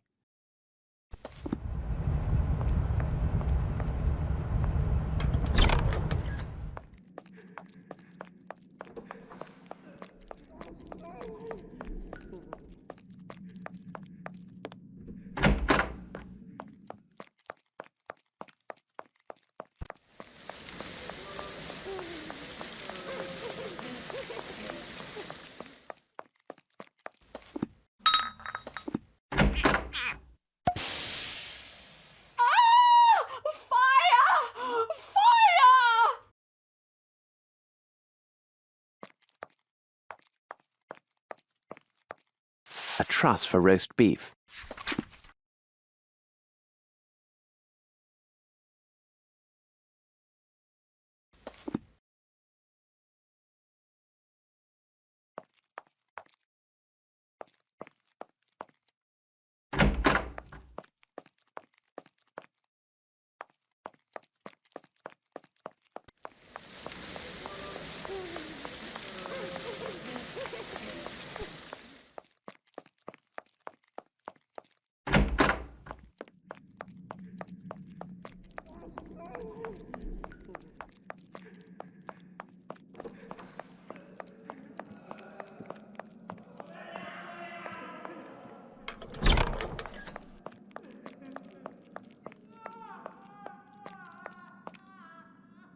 The attendant is gone. I'm very glad. But you are not an attendant. No, my good man, I am not. I arrived from London to investigate private charges of embezzlement against this establishment. You came all the way from London. Why would anyone choose to come to this God-forsaken place? Indeed, I have just arrived from London and my reasons will soon be clear. Listen to me. I know you do not belong here. You are not mad, merely the victim of a trap that only the most expert specialists could untangle. More importantly, you are the only person here who can give me the information I require. If you could speak with me, assuming your pain has not returned, I would be in your debt. But who are you? Someone who could guarantee your freedom once my objectives are secured. But I have little time, and you must listen to me carefully. Did you hear the staff or other inmates speak on any suspicious activities other than the horrible mistreatment you have all suffered at the hands of the staff? You are from English customs, then. You must be interested in the arrival of illegal foreign lunatics in your country. What makes you say this? Well, some time ago, they removed all the foreigners from their cells, and they were never seen or heard from again. Perhaps they were shipped into your country without the usual formalities? Those foreigners, where did they come from? I don't know exactly, because oddly, they never associated with the rest of the inmates. They arrived regularly, 1 or 2 fellows per month. Most peculiar. Did they speak among themselves? I could hear them trying to talk to one another, but it seemed as if they couldn't understand each other, as if each spoke a different dialect. Also, none of them seemed mad in the least. And then there was one other odd event. They were downstairs, and it was shortly before their departure. I strained to hear them, and could barely make out their conversation. This time, they all seemed to speak the same language, and what is even stranger, they seemed to be saying the same thing repeatedly. You must rest now, but don't lose hope, as I am here to help. I am afraid I must leave you now. If you need to know other information, you can see me when you like.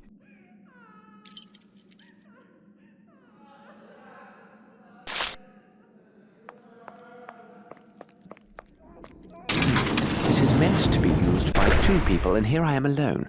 What should be done? I have to create a system to use this lever in distance.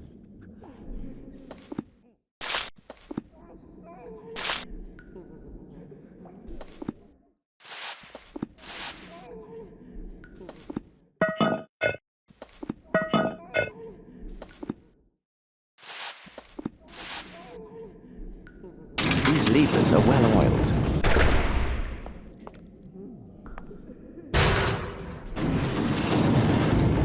And there, it is done.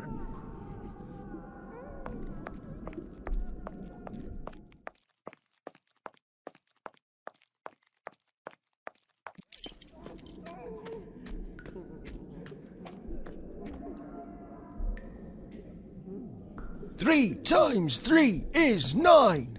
2 times 5 is 10. Pardon me, sir. Could I trouble you for some information? Nasty, nasty cheat. I shall say nothing to you. 3 times 7 is 21. 3 times 8 is 24. I shall speak only to Professor Schwartz. He understands that I have learned all my lessons. 3 times 9 is 27. Apparently he will speak only with this professor. Perhaps the medical files on this man Wolf will be helpful.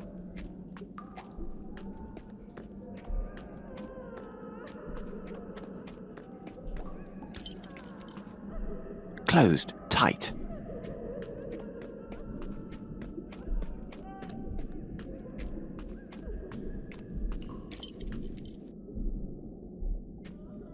This door is quite solidly built, but the lock is rudimentary. Never again will I go out on a case without a small spoon at my side, though likely Watson would envy me this valuable implement.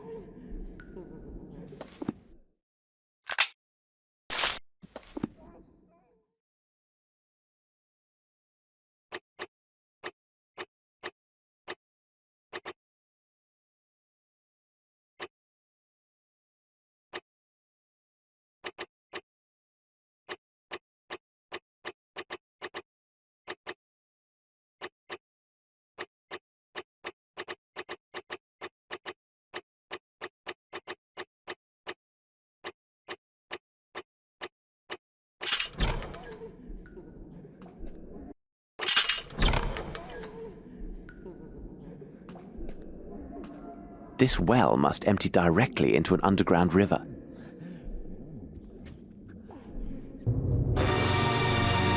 My God, there is a body inside. I'm glad I spared Watson this horror. This place conceals deeds far more sinister than the mere traffic in dangerous goods.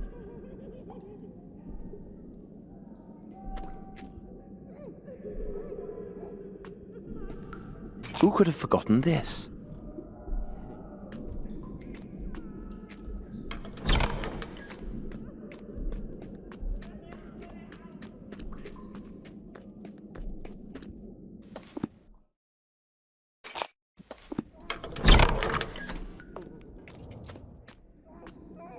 Closed tight.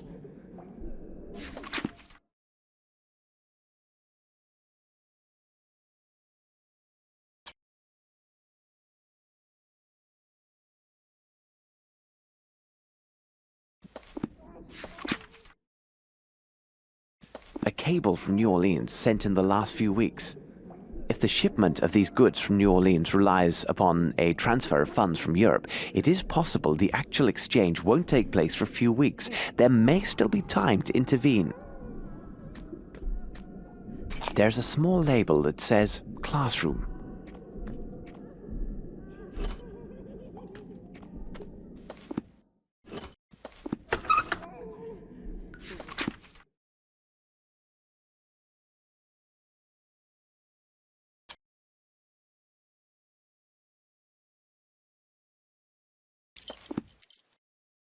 Hold on, there's an oily stain on this letter. It smells of iodine. Interesting.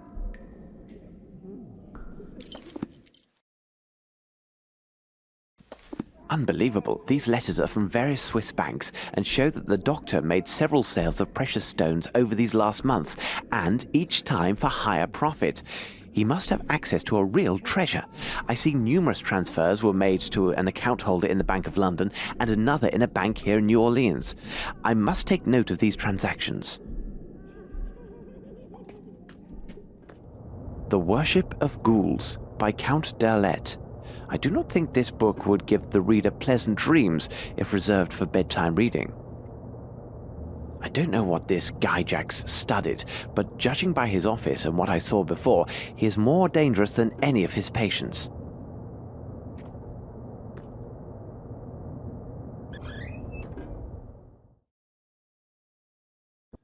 This man seems to suffer from every possible mental affliction. Judging by the date of his admission, he must be one of the oldest patients here. The former hospital director researched his case and mentions Wolf's professor.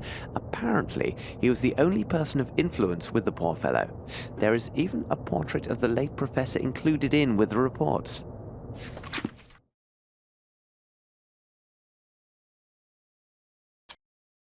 So this is Professor Schwartz.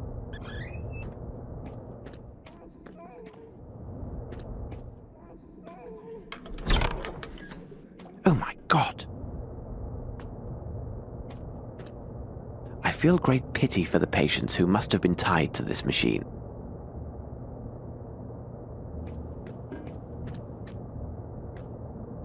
What's this? A battery with a crank starter. No doubt used to stimulate his patients.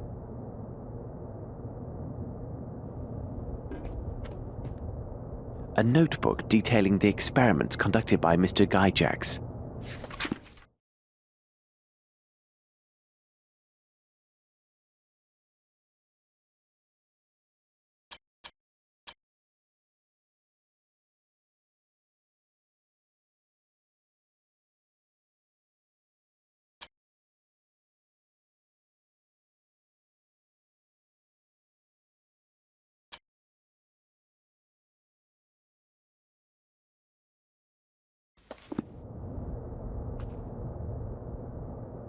These birds are from the aviary. They served a purpose beyond mere decoration.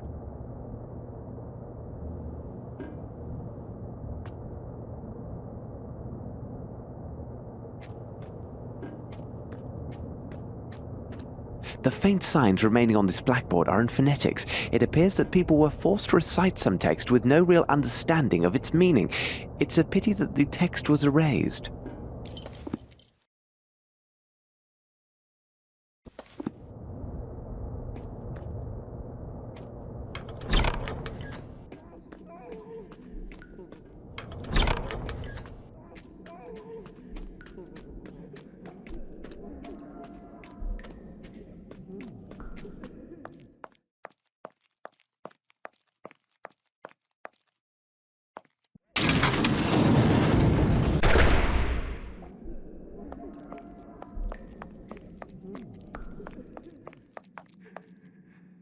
I believe I'm close to finding what I need. Do you know this man downstairs, the one perpetually reciting his multiplication tables? Yes, he is Wolf. But you will get nothing from him. He will only speak with one man, this Professor Schwartz. But I believe he died a long time ago. Perhaps the medical files on this man Wolf will be helpful.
Who is this anonymous patient? Perhaps there is a file on him, as with the other patients.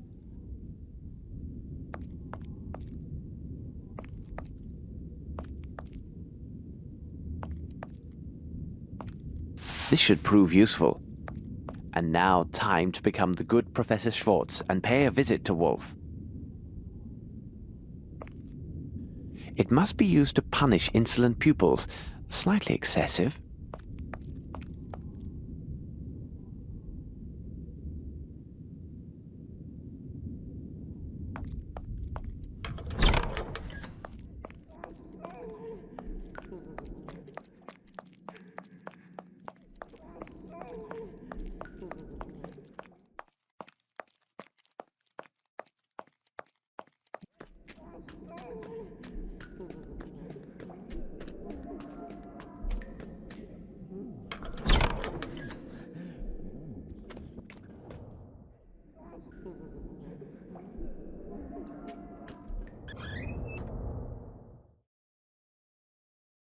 Ah, here's the file I was seeking. It can only be our mysterious patient.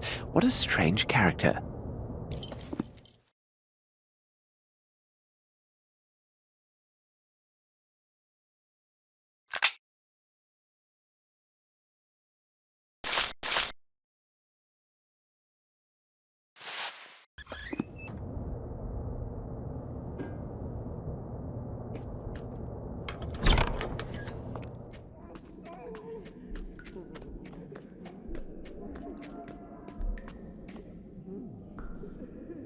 So, Wolf, I see you have mastered your lesson. Splendid.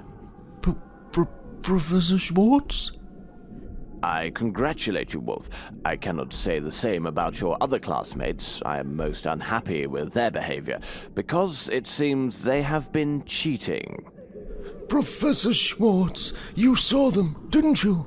I know my lessons. I always work so hard, and the others, they crib from me.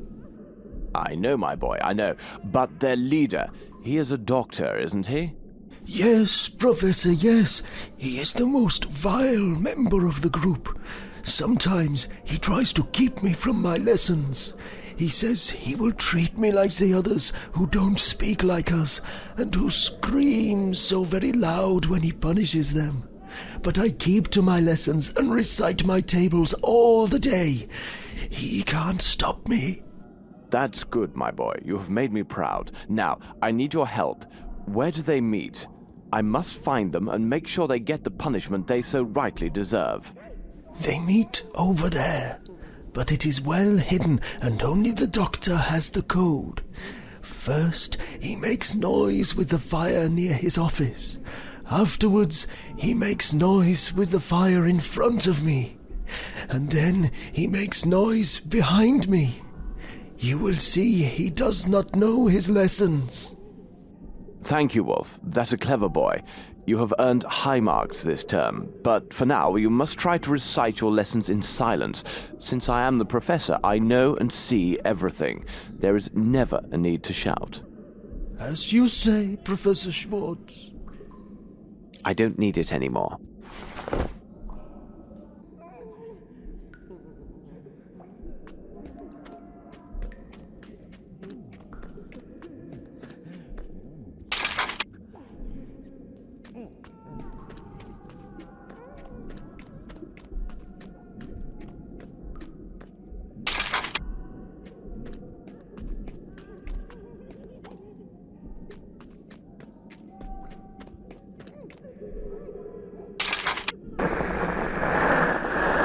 It works. Simplicity itself.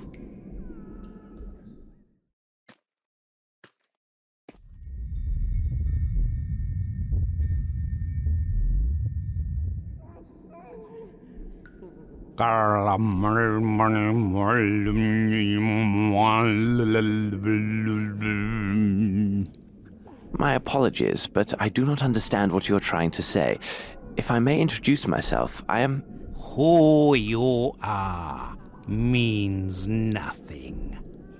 All that matters is your reverence to the One.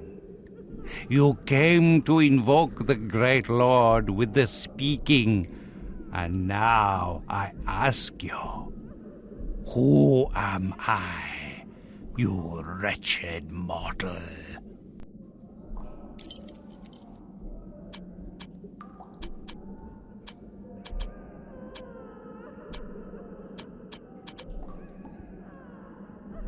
Even your pitiful mind can find enlightenment before serving as food for the servants of chaos.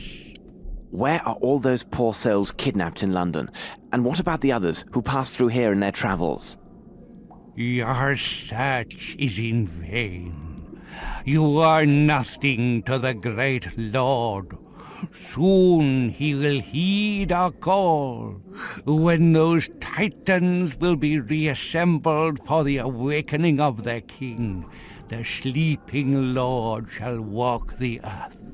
You and your kind will tear your flesh when you learn how your lives insult the great Lord and Master.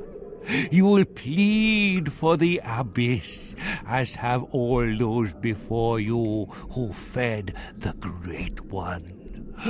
Those who give their weak flesh to our Lord cry for his return. So shall you. He has lain dreaming, silent, hungry, awaiting his followers. Tremble in awe.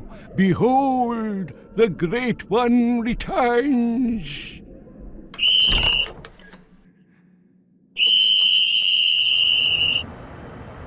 He makes so much noise.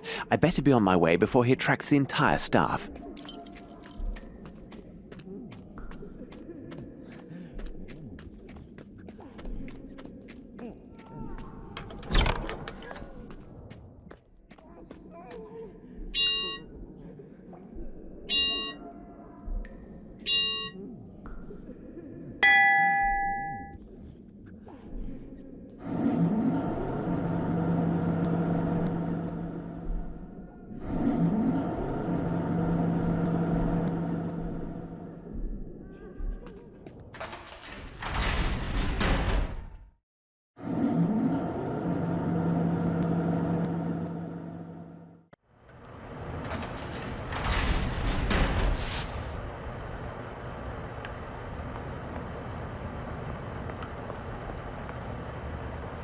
No challenge here. It is a primitive lock.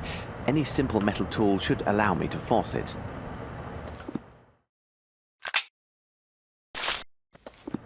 Pardon me, sir. I need your help.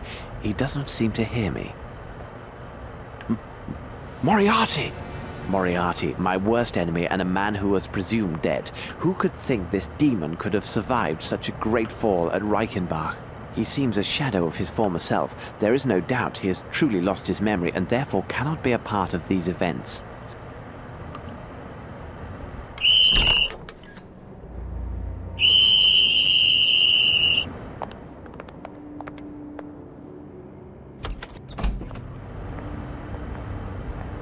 Find this outsider as quickly as possible and bring him to the treatment room.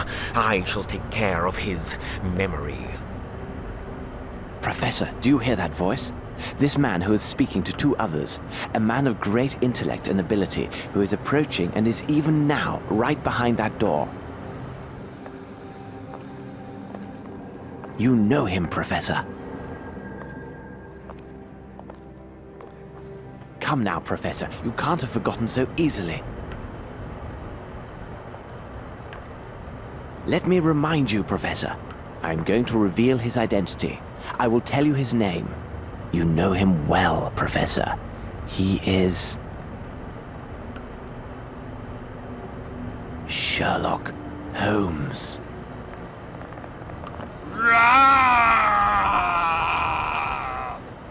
Stand where you are.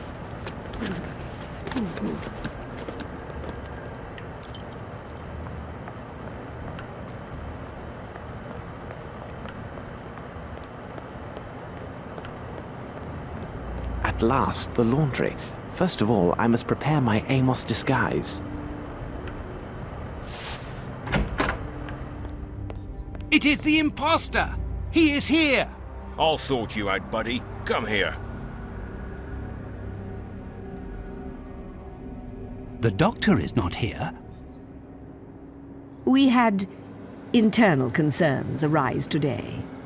Herr Director is engaged with urgent hospital matters and cannot be disturbed. Very well. We will take this troublesome wretch along with us. Perhaps tomorrow the doctor and I will be able to discuss our other matter. First of all, my friend, you should know that you have been dealing with two famous professionals. Your deceit has failed, and you should know that it is impossible to confound us. Who are you, and why have you come here? What is your opinion, Watson? Holmes! But what are you doing here? And you are as white as a sheet. It seems as though you met a ghost. It's quite possible, Watson. Quite possible. You should have told me about your plans, Holmes. Definitely not, Watson. You would have acted in an unnatural manner and done everything to persuade me against my course of action. You can be sure of that. Good God, Holmes, think of the risk you took. Indeed, Watson, and I hesitate to reveal my further plans. They are likely to be far more dangerous. Will you explain? Even though I know the crux of this affair began in Europe, and even perhaps in England, we have no elements indicating the when, the where, and the how. Our only lead would have us travel to a continent not our own, one that is wild and untamed in many ways. I assume that you now know the name of our next destination.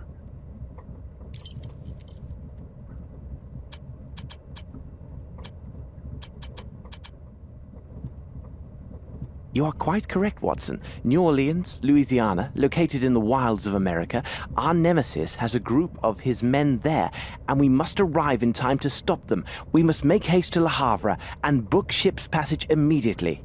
I took precautions before our departure from Switzerland, but it is imperative we maintain the utmost secrecy regarding both our true identities and our destination. We are dealing with a cunning and powerful adversary, Watson. Quite powerful.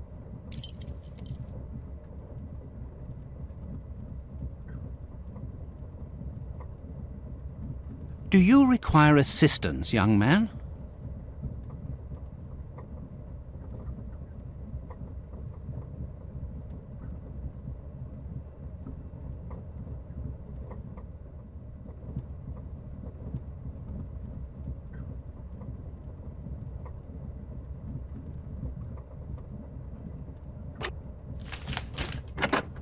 Ooh. Ah, yes, young man. As a Mr. the big detective, it is often necessary to use all of one's little grey cells to solve great mysteries. Hercule! Hercule! Where are you? Oh, here you are. Naughty boy, come along now. Madame Poirot, your stop is coming soon. An agent will assist you with your luggage.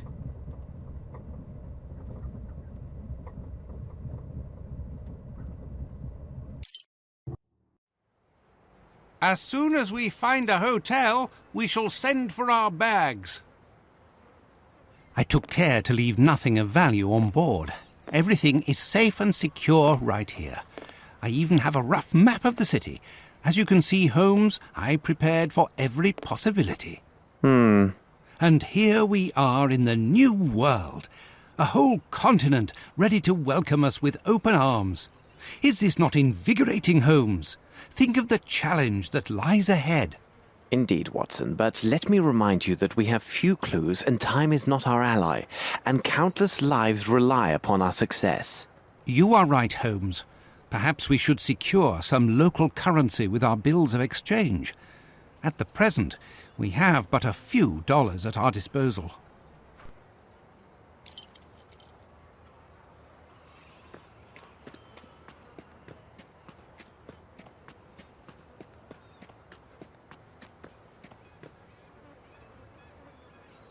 One more step, and your brains will be about as useful as gator bait.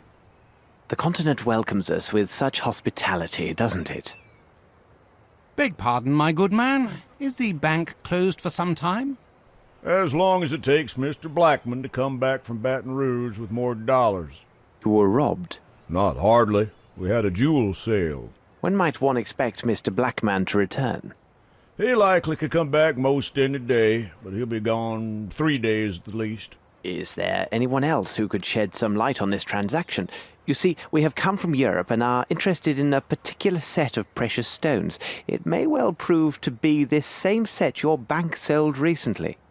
I ain't talking, and I don't know nothing about it anyhow.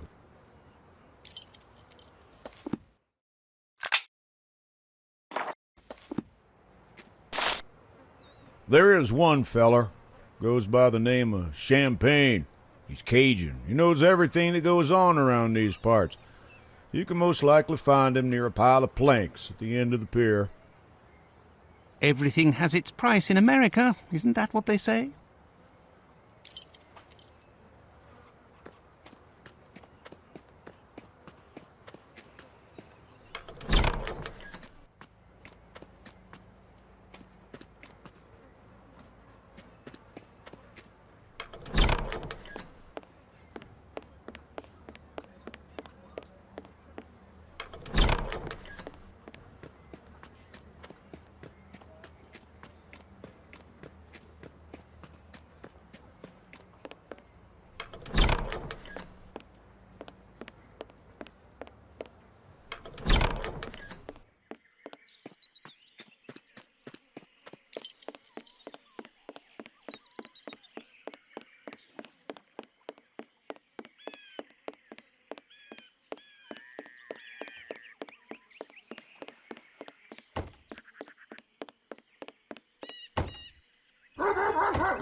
With open arms, Watson? Napoleon, Lafayette. Don't mind the dogs, they just don't take to the smell of gentlefolks, especially foreign ones. So what can old Champagne do for you? How's about some planks for your boat, or maybe a ride in Gator's Bath? Some other time, perhaps. People say that you know everything that occurs in this area. Maybe so. Don't care much what them people say. What you want to know? We are particularly interested in a recent transaction in precious stones. No doubt you are familiar with these events. For sure that's true. Now that you say it, I reckon I heard of some swap for jewels. I would help you out, but my poor brain's like the train with no coal. What you want me to do? Now there's a bottle of some champagne or this and that. Old Champagne'll have a thing or two to say to you.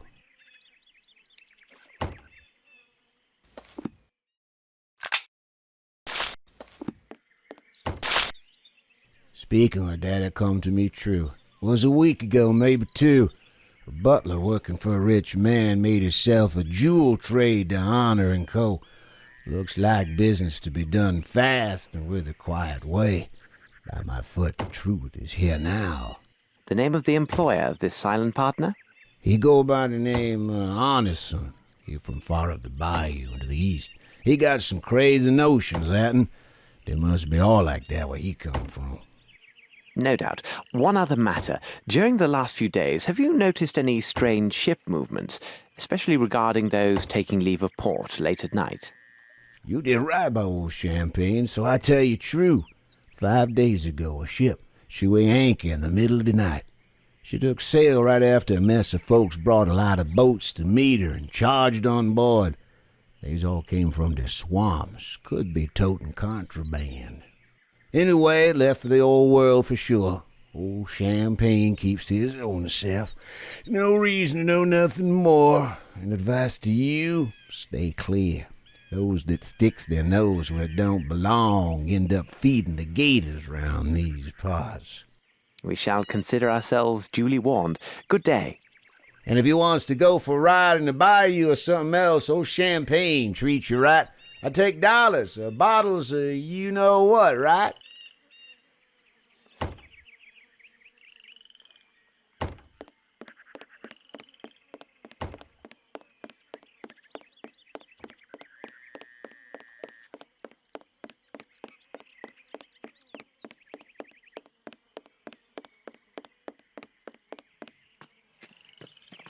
Holmes, our bag!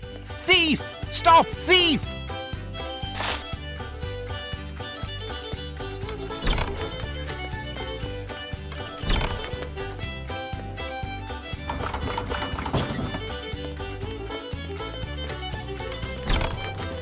Stop!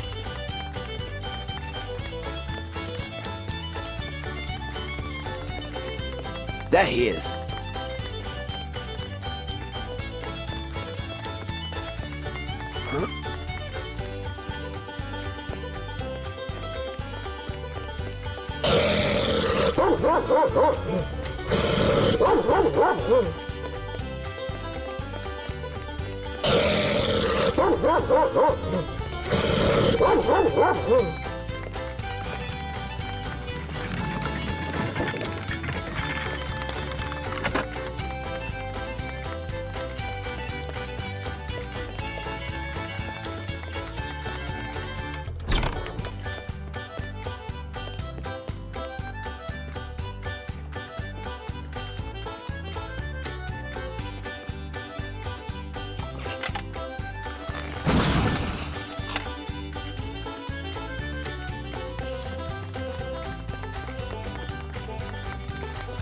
He's there!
Stop!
Stop right there, you two. Not a move.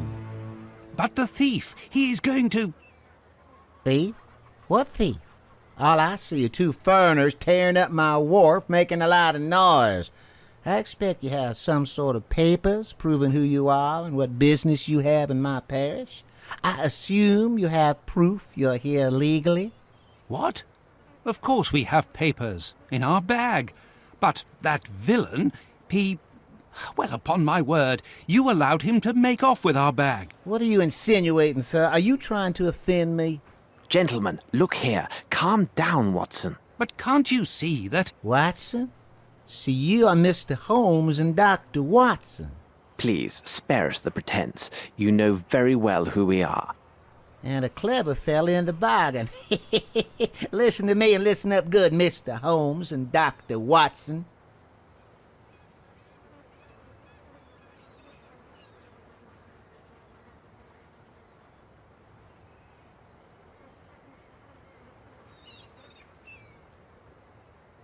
You will leave tomorrow morning for Europe on the same ship that brought you here. No need to offload your bags. Just turn around and get back on board. Nothing good will come your way if you ignore my advice. Oh, and one more thing. Without proper papers, you're nothing more than outlaws here in New Orleans. And outlaws end up as gator bait in my parish.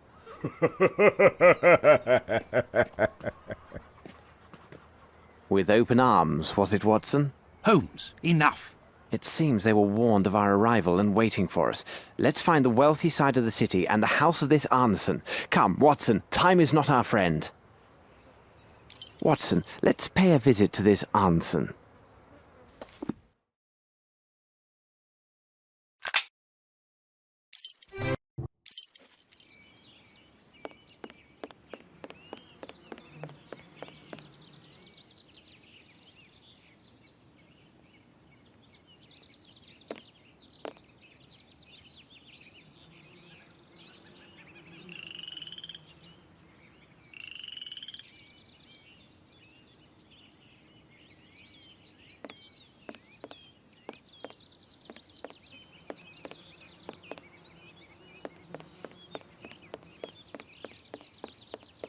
Ah, Watson, it seems we have arrived at the place.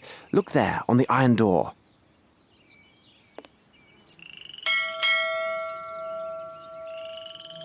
Looks like no one is here, Holmes. It's a pity, Watson. This is our only lead.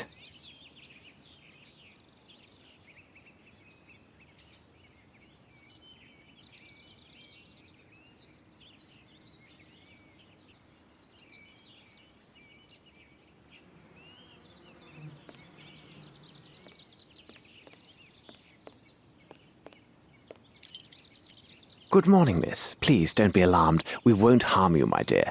What is your name? Eula, sir. Lovely. When we arrived here, you were looking through this gate. This is the residence of Mr. Arneson, isn't it? Do you know him? Yes, sir. Do you know if he is at home? Don't rightly know, sir. Watson. Come now, don't distress yourself like this. Why all these tears? Because of my little brother, Davy. He serves with Mr. Arneson, and been more than 5 days since I heard from him. Perhaps he went on a trip with Mr. Arneson. No, sir. Tain't likely. I serves at the Gallagher's just the other side of the road. If they had left, I would have seen them. Something bad has happened. I can feel it. But if you were so near, surely your brother would have cried out for help if there had been any real danger. No, sir. Davy, he ain't like you and me. He's right smart in some ways. But Davy can't talk. Not a word. Besides, most evenings, we visits and sees each other across the stable door. And been more than 5 days since he been there. Oh, sir. I be mighty scared. Something has happened to him. I just knows it. Miss, take us to this stable. Watson, I think this place is indeed isolated, and therefore quite vulnerable. There it be. I'm gonna go wait on the road. That way, if my mistress calls for me, I can hear.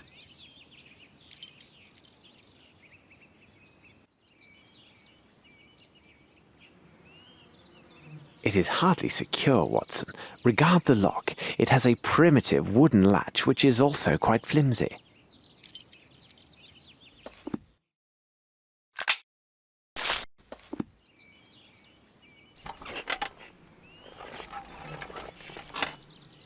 Bravo, Holmes! Holmes, this horse is dying of thirst. Poor animal. He has had no water for these past 5 days, Watson. Unbearable.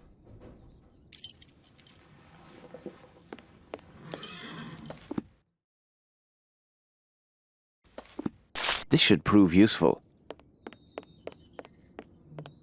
I hope this gate is not locked, because it appears quite formidable. Open!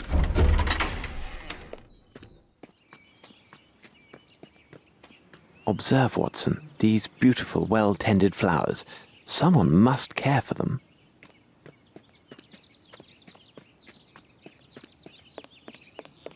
Closed, tight.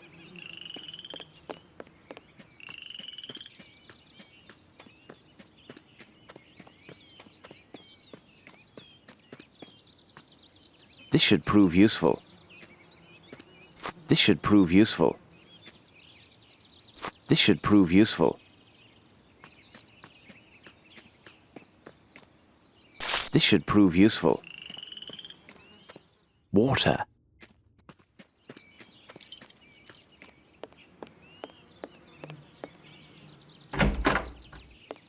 What a wretched smell, Holmes. Quite wretched, Watson. It is the foul stench of death.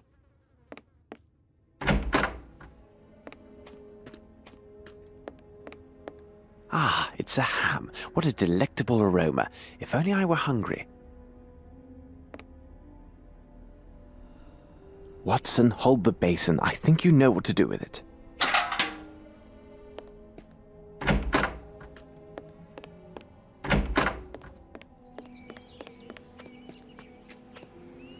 No, I can't do that.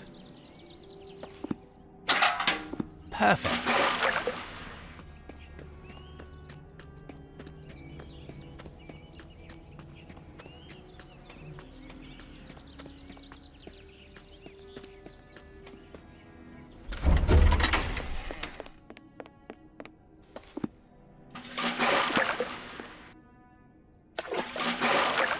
Easy now, fellow. Drink up. What could this be doing here?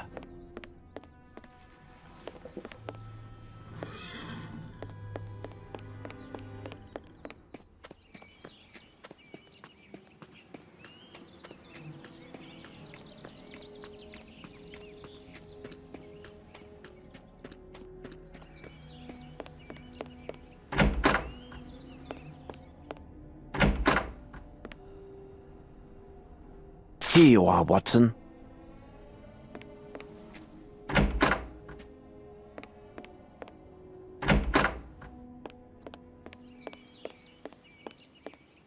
Another footstep. The hunt is on, Watson. Blood. However, given the small amount, the wound should be superficial. Wait, this is interesting. There is a trace of mud here. Some footsteps or marks. Not clear enough to make out. Let's see if there are others.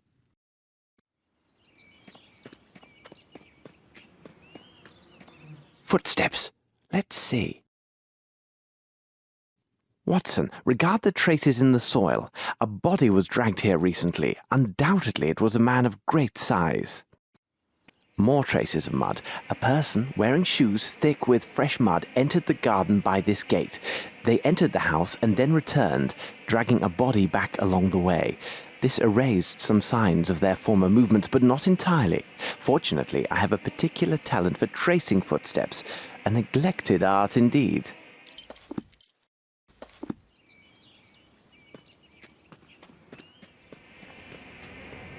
Ah, Holmes! There are thousands of these mosquitoes. We must turn back, Watson, or we shall be devoured.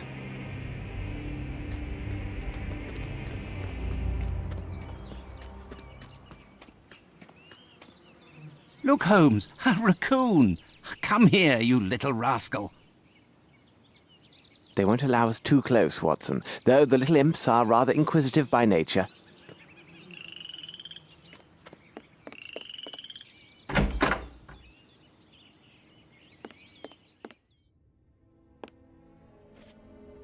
Blood!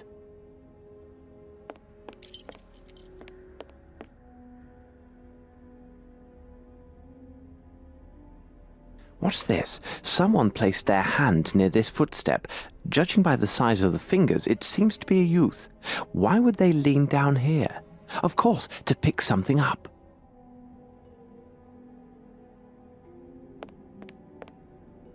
These footsteps indicate a person of small stature, and the fact that they are so closely set suggests they made their way with great stealth.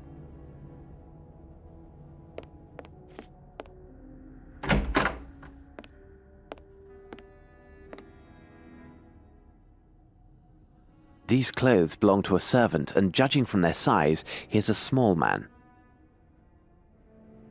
Arnson, with his servant, no doubt. Curious, there are some mud that appears to have come from underneath the bed.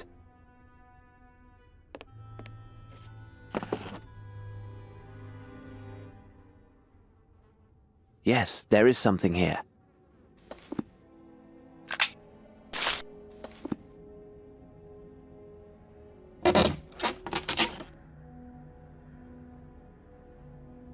A stone of small size, but of splendid color. It seems to have no flaws, and I doubt that it originated in the American continent.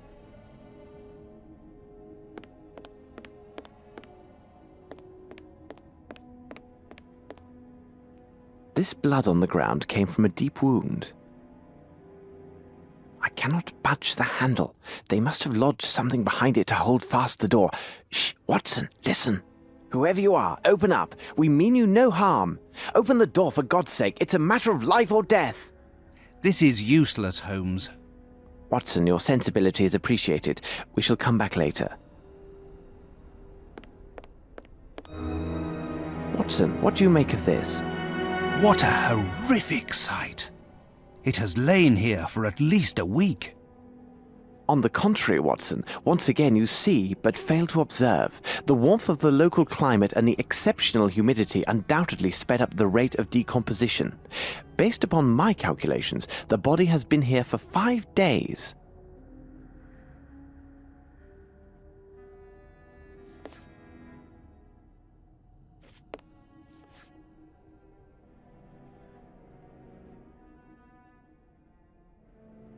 Let's examine the hands. They are calloused, with traces of dirt under the nails. This would be the gardener, no doubt. This must be Arnson. He appears fond of cigars.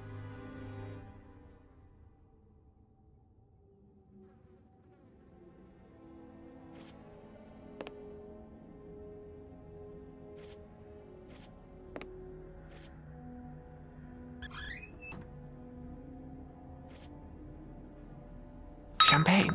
Maybe this will satisfy that old man of the same name.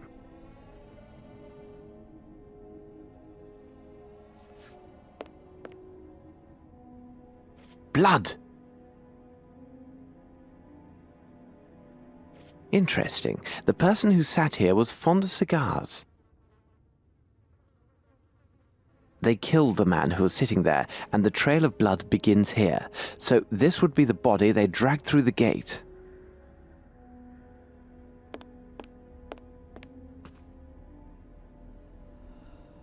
Papers were burned, and great care was taken to destroy everything of any value to our case. We will find nothing further in this place.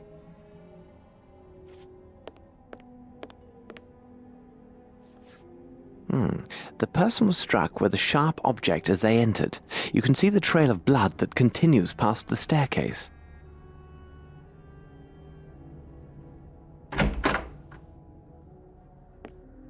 The body was dragged from behind this door.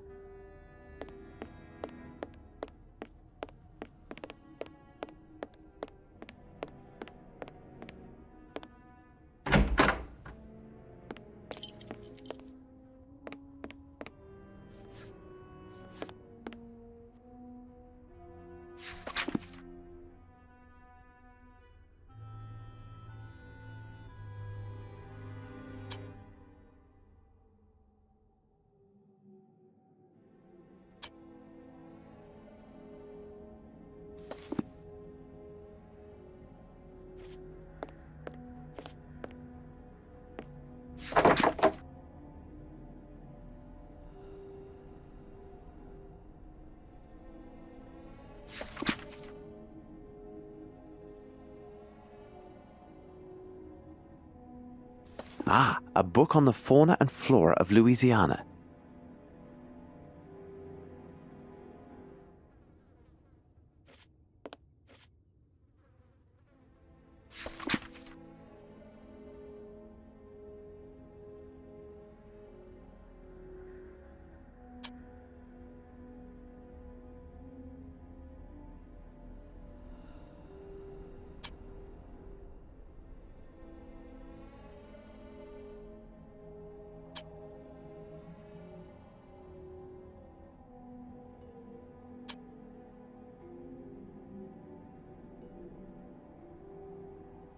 This book has been read often.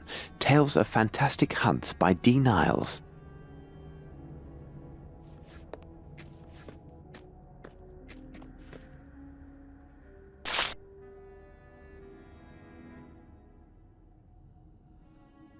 This metal tube is approximately 40 centimeters in length and 18 in diameter.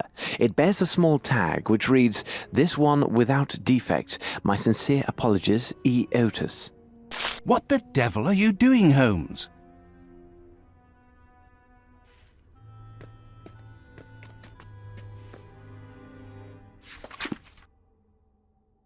A newspaper from 5 days ago. Someone has torn the last page. Well, it seems Arnson tried his hand at a small riddle in this newspaper. How strange. He does not seem the type to take interest in mathematical conundrums. Holmes! Here!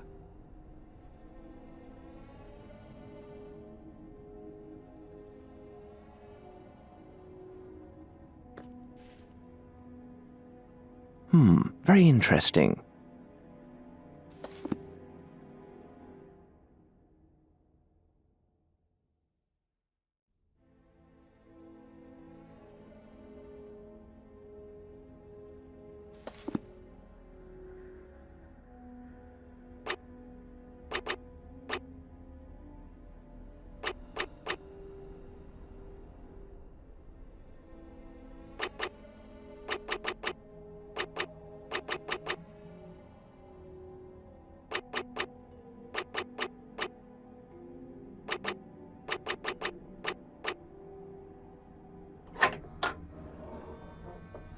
Nothing can stop an inventive and logical mind.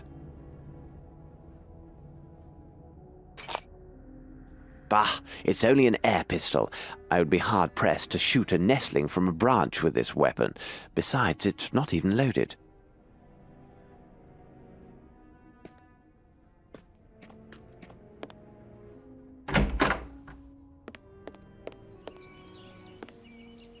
This should prove useful.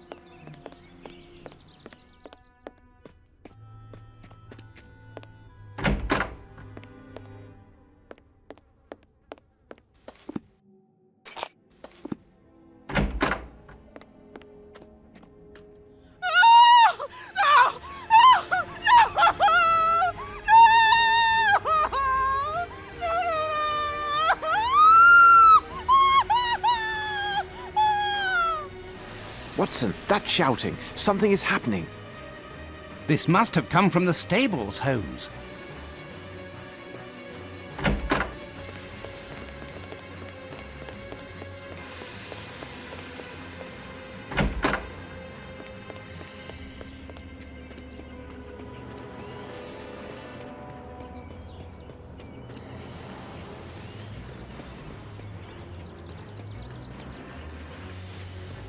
They've bolted the door. There's no time for anything else. We must force it open. Quickly, Watson. We must find something to serve as a battering ram.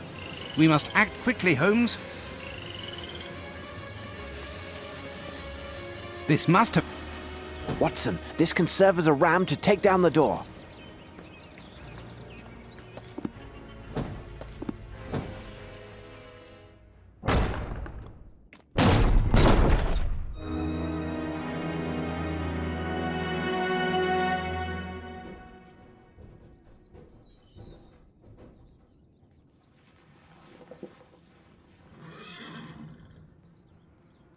Watson, tend to her. Holmes, hold on. There is a message pinned to this unhappy woman.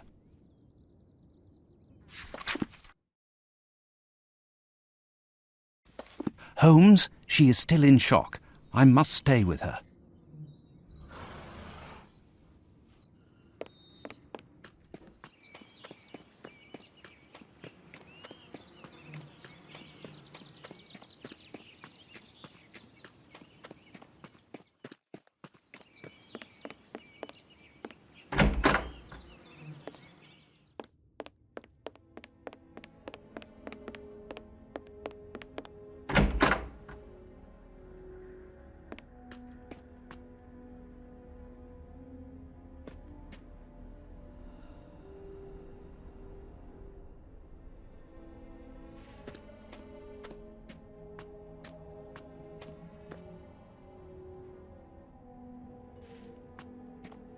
Yes, there is something here.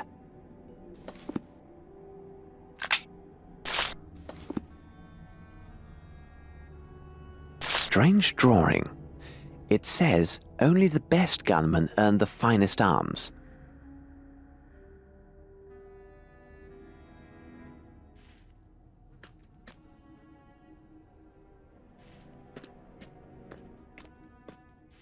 What is inscribed here?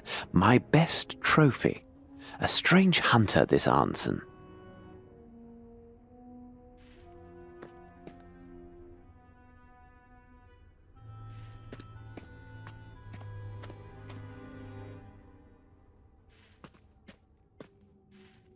Arnson should be in these pictures.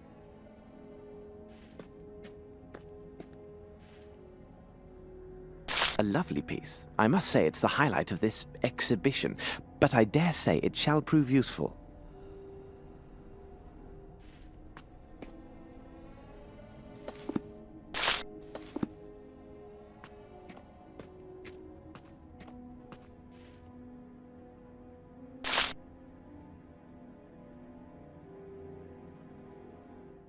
This Arnson has a good sense of humor.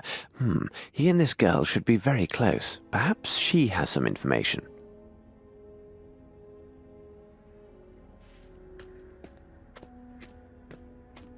This picture is sinister. Surely there is something behind this fresco. This hole must be part of some mechanism.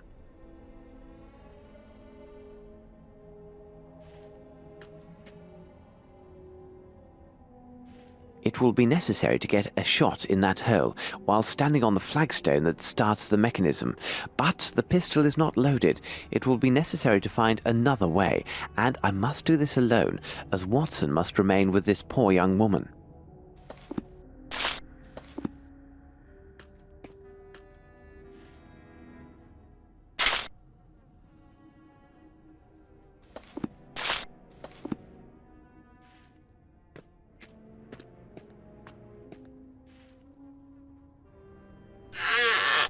Nothing can stop an inventive and logical mind.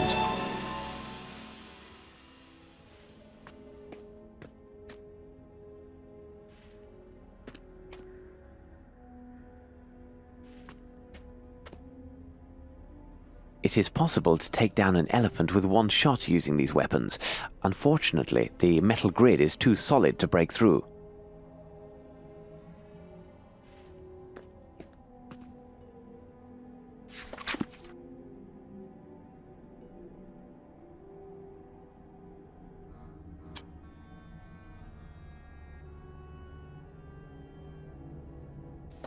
Very interesting.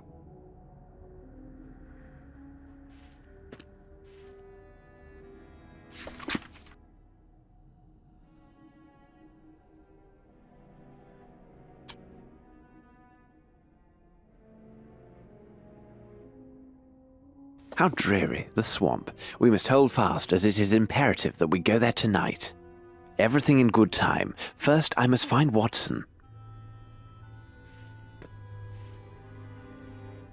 The same woman seen in the trophy photograph.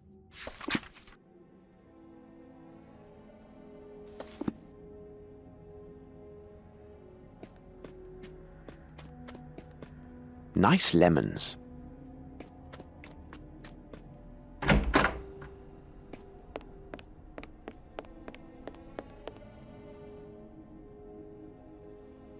Perhaps it is time to take care of this young man. Everything in good time. First, I must find Watson.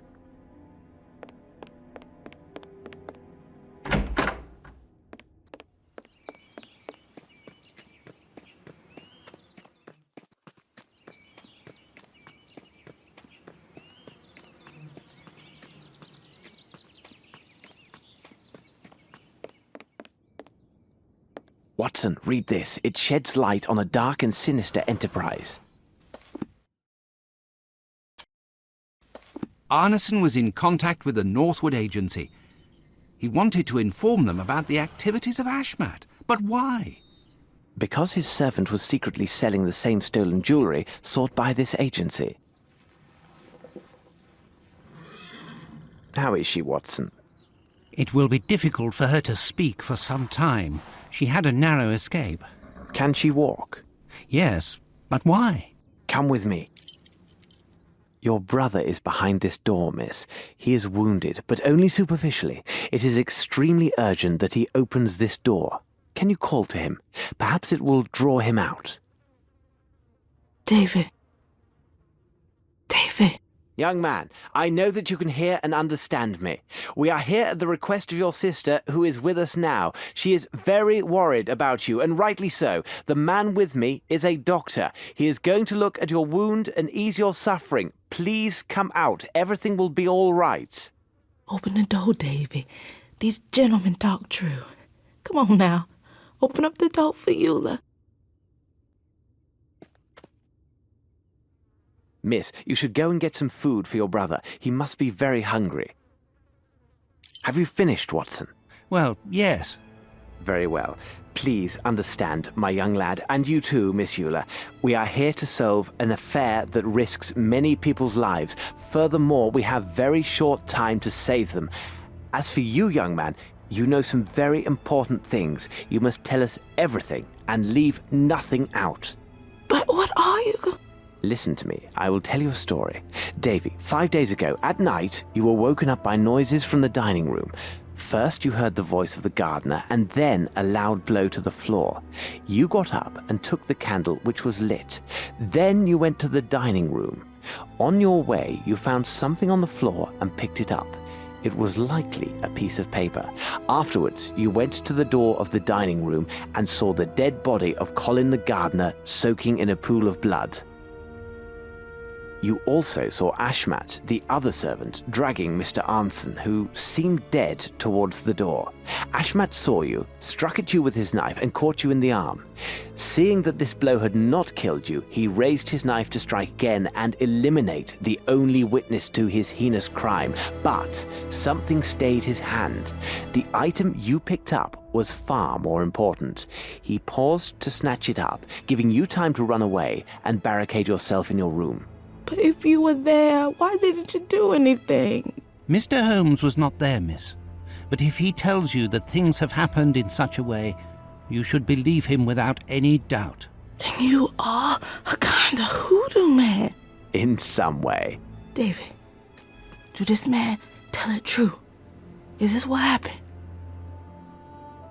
The good man saved us both. Do what he tells you, Davy. Listen to your sister, young man. Now, Davy, can you recall what was on that piece of paper? Think hard now.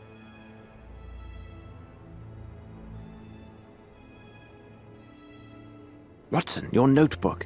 Be attentive to everything he draws and copy it down exactly.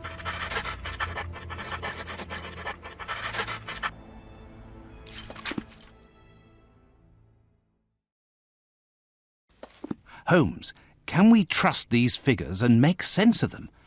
I mean to say, consider this boy's affliction. Ah, this boy. A strange one, isn't he? Watson, let's escort him and his sister to her employer. This be the Gallagher's place. Thanks, misters. Miss Eula, we should be thanking you. Now, take good care of your brother. Watson, we must move quickly. The enemy is close at hand, and there's another place we've yet to examine. Yes, Watson, we must pass this way. Before we venture further, we must find some protection from this merciless insect horde. Wait for me here.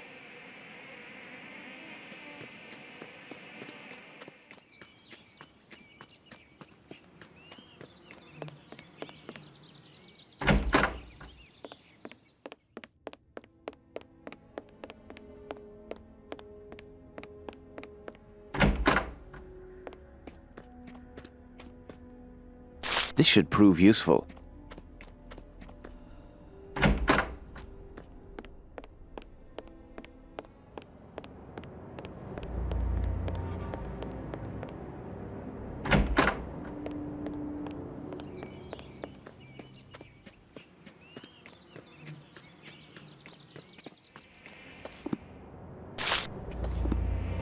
Watson, cover yourself with lemon juice. It will protect you from the mosquito stings. Do you know any similar trick to avoid the sting of bullets? We'll likely need it soon.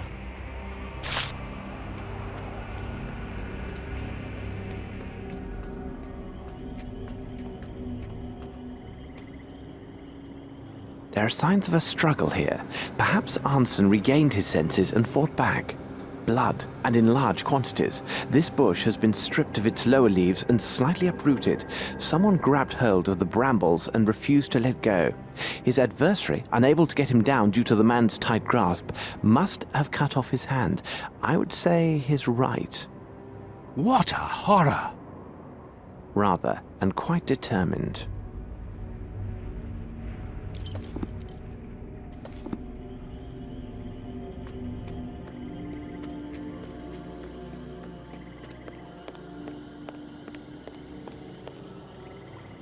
A boat was waiting here. Watson, it seems everything leads to the swamp. How can we get there? We must find that fisherman, the one at the docks who gave us information. He could help us. You're quite right, Watson. Besides, it would be wise to visit a young woman. A young woman?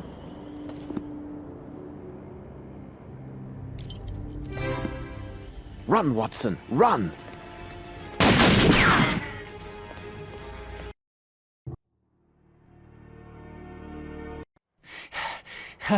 We outran them, Holmes. Surely not, Watson. They ceased their chase only when they saw we continued towards the port. Apparently, they have orders to kill intruders only as a last resort. Is this supposed to reassure me?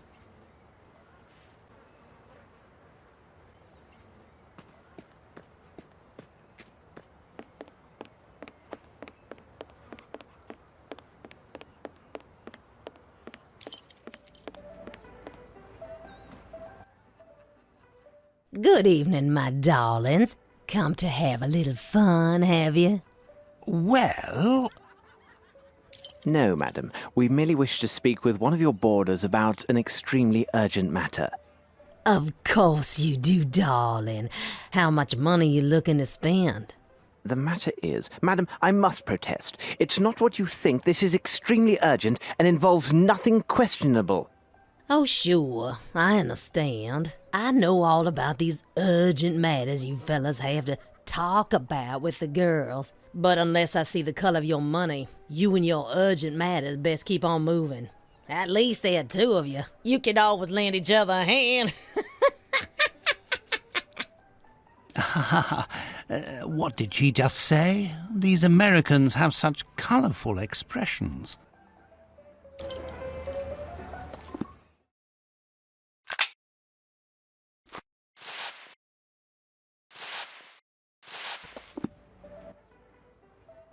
Good evening, my darlings. Come to have a little fun, have you? Well... No, madam. We came to give this bouquet to one of your boarders. You know who I'm talking about. We have something very important to say to her.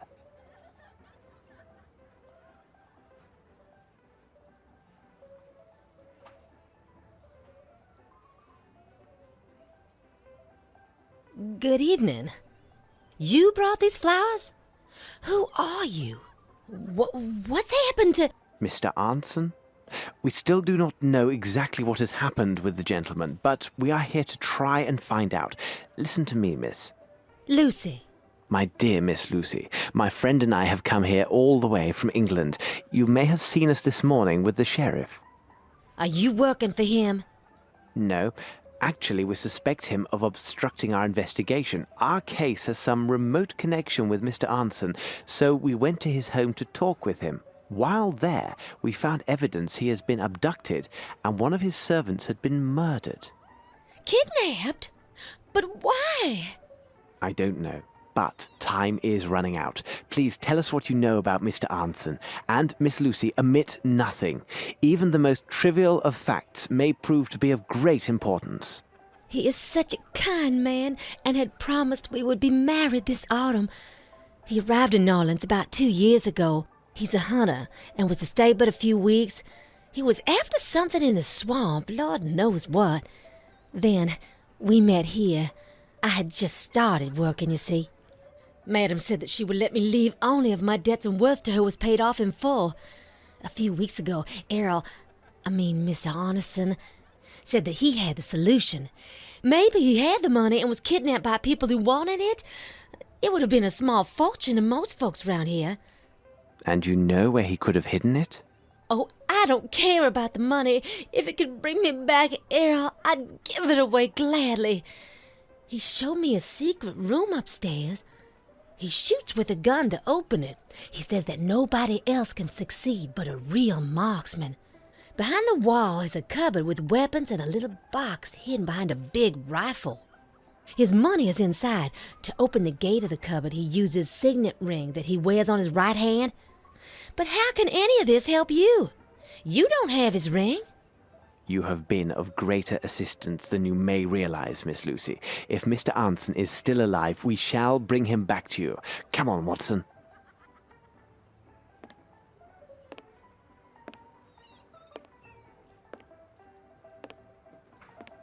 Now, Watson, let's explore this swamp. We must find that fisherman, the one at the docks who gave us information. He could help us.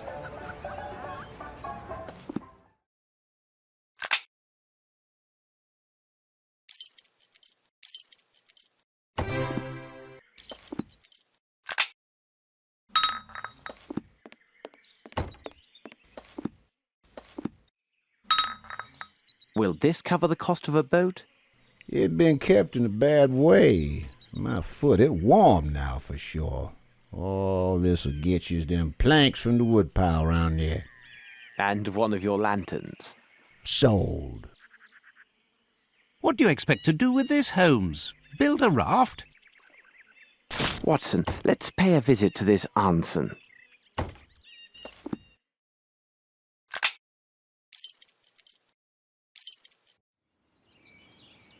Would you be so kind as to explain to me why we are coming back with these wood planks? We are searching for a signet ring, Watson. And how do these planks help us find it? We must recover the hand that wears it, so we must find a way to lure its finder. But whom are you talking about, Holmes?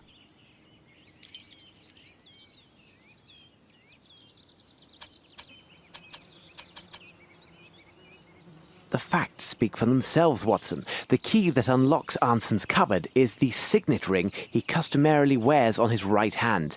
There was the very same severed by one of his kidnappers when the poor man clung to the bush we saw on the way to the bayou. It so happens that raccoons are attracted by carrion and also are quite taken by shiny objects. No doubt one has made off with our missing hand and its ring. I noticed their tracks nearby, and no doubt they have a nest in this area. Find the raccoons and we find our hand. As you put it, it seems quite obvious, Holmes. It's simplicity itself. But now we need to place some bait so the little fellow will come out and take us back to his den.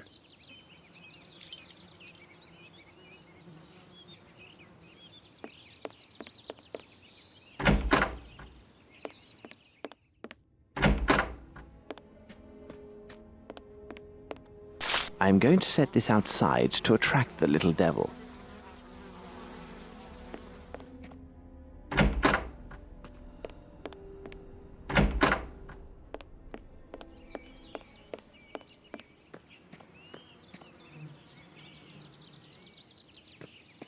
I need something.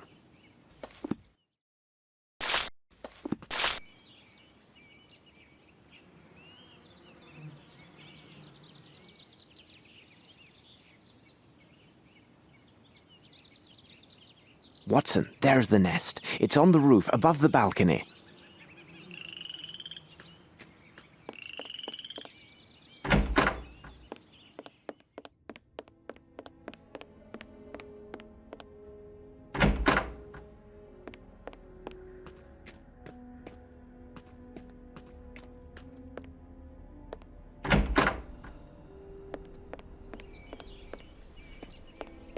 I am missing something.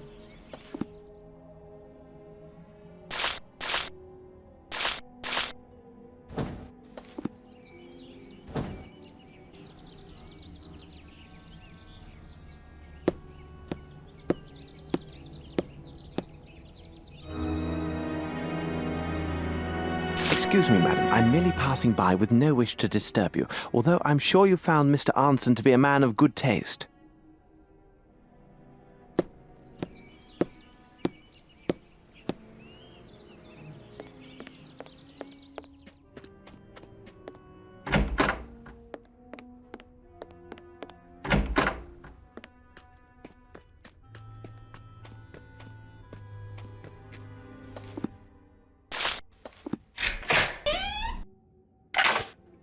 Here's what we need to buy a boat. What a splendid weapon. Indeed, it'll be of great advantage in the swamp.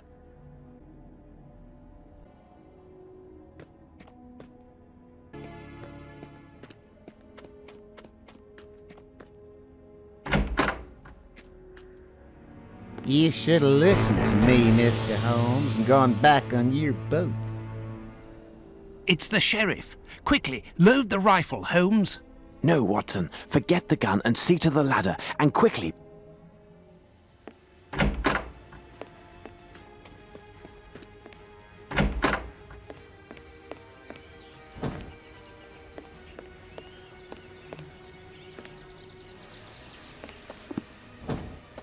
Let's go, Watson, to the port.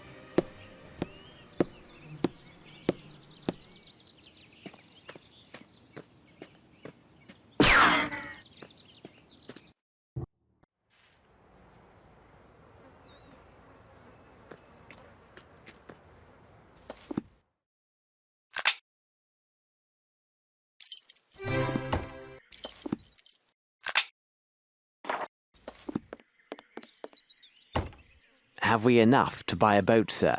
For sure. Excellent. Could you tell us the best way to reach the swamp area nearest to the rich parish? That's simple enough for any fool. Sail along the River Crook and keep close to the shore. There is one last service you can do for us. The boat from which we disembarked is scheduled to leave tomorrow for Europe.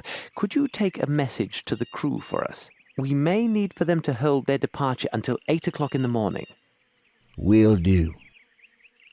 And one last thing. How may we identify Old Sam's racks from any others? Old Sam's racks be marked with blue and white tops. Now, Watson, let's explore this swamp.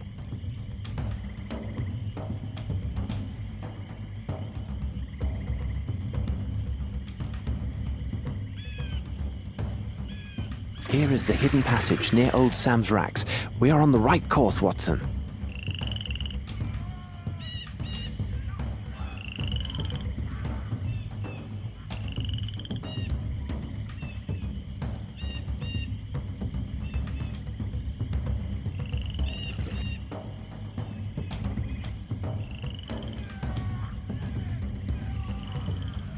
Here is the hidden passage near...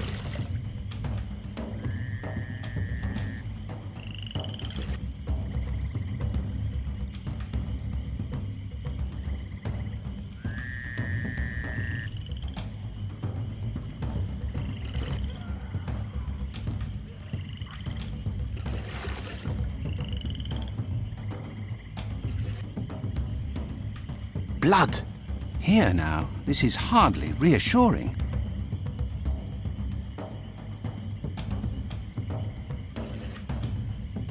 But what is this horror, Holmes? Where have you taken us? Near the goal, Watson, near the goal.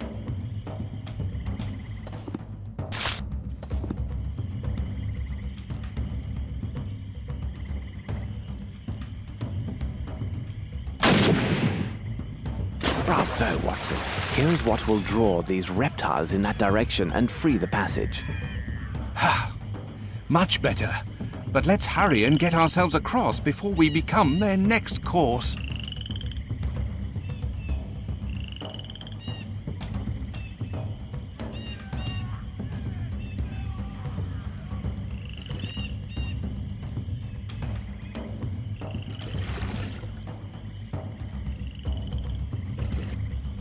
Attention, Watson. We arrive. Stand ready.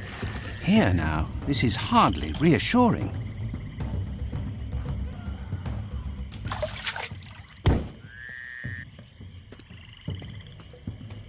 Watson, see what you can do for this poor man. His servant took a harsh and terrible revenge by letting him go to these wild men. As for the others, I'm afraid we are too late.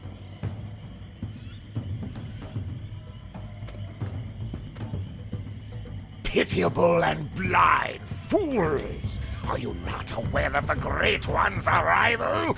Even now, his servants are coming across his kingdom, and the enlightened will give up their flesh to him. All will be present for his awakening. Do not fight the calling! Soon he will end his dreaming, and your world will be swallowed whole. Bow down and give thanks. You are the food of his new world.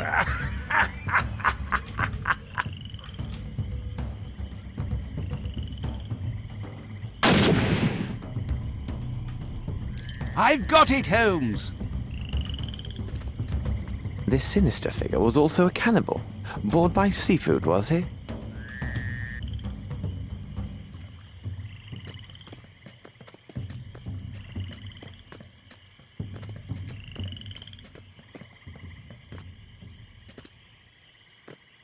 I won't do that.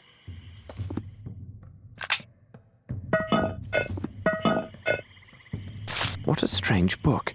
I've never seen these idioms before. How perfect. It'll provide welcome diversion during our return voyage.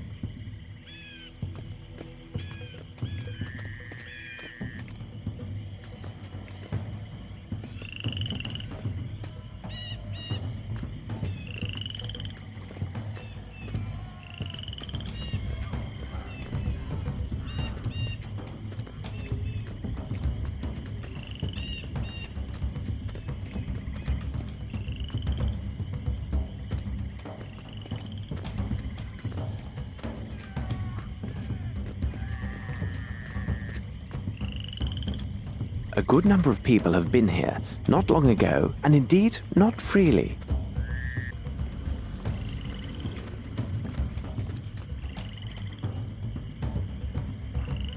Holmes, help me to carry him to the boat. I really can't say if he will survive the voyage back.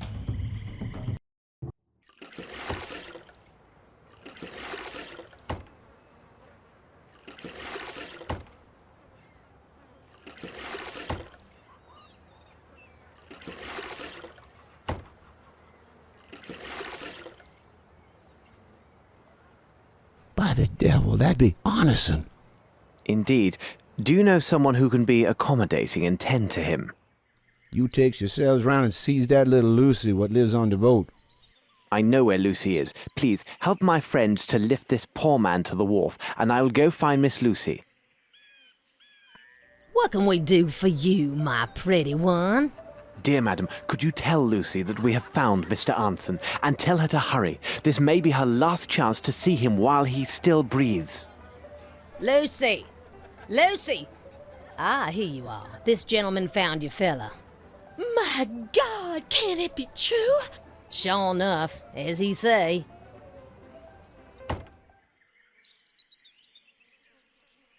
What have they done with you? Oh, my poor love.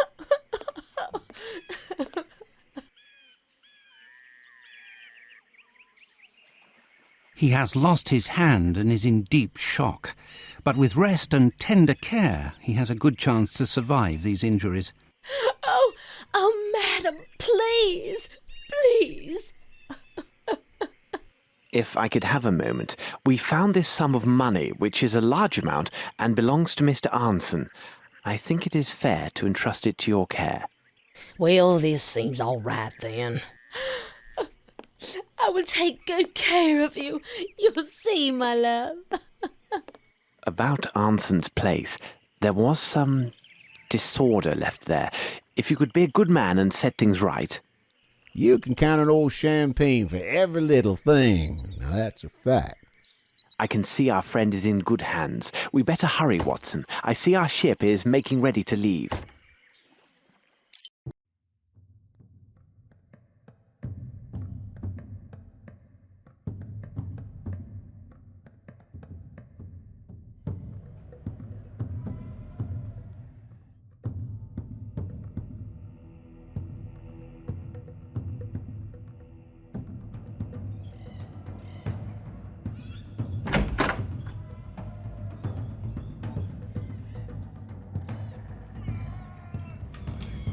Watson, I have told you several times now, I am not to be disturbed. But Holmes, you have been locked inside your cabin for all of 4 days now. Outside, the sun is simply radiant, and the wind from the sea... If you approach me, Watson, I will throw you out. Now, leave me. Blast it all, Holmes. I am bored. I can't take these sailors' conversations for another minute. We have an understanding, Watson, each to his purpose. I will look to the translation of the book. You are to study the figures written out by our young friend Davy. Now, get on with your task and leave me to mine. But you know that these enigmas are not my strong point. Wouldn't you have some other task which is better suited to my skills, Holmes? Of course. You're a man of letters, after all. So, return to the bridge, take your trusted notebook, and apply your mind to editing this small writing. Agreed. On what subject? It is my monograph on the calculated trajectories of gull excretia. Good day, Watson.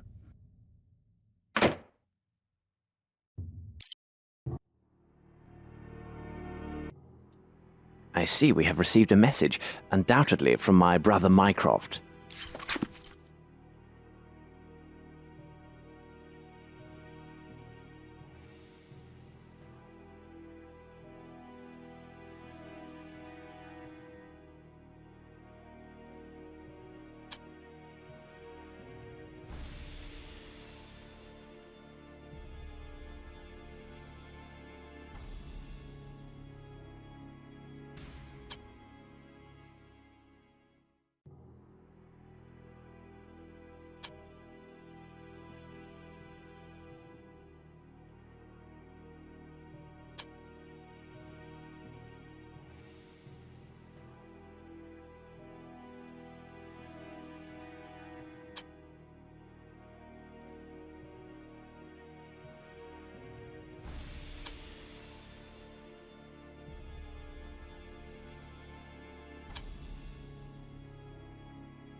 Strange. Here, read this, Watson. Indeed, but the possession of such a treasure is an end in itself. Why the devil go through with such an elaborate masquerade? Money is often the motive of the basest acts, but not in this case. These are deep waters indeed, Watson. These people follow some other dark purpose, so desperate that it justifies any sacrifice and great risk. You frighten me, Holmes. I know. Sometimes I frighten myself. Enough of idle speculations, Watson. I asked you to study the figures drawn by young Davy. No doubt they are some cipher. What do you make of them?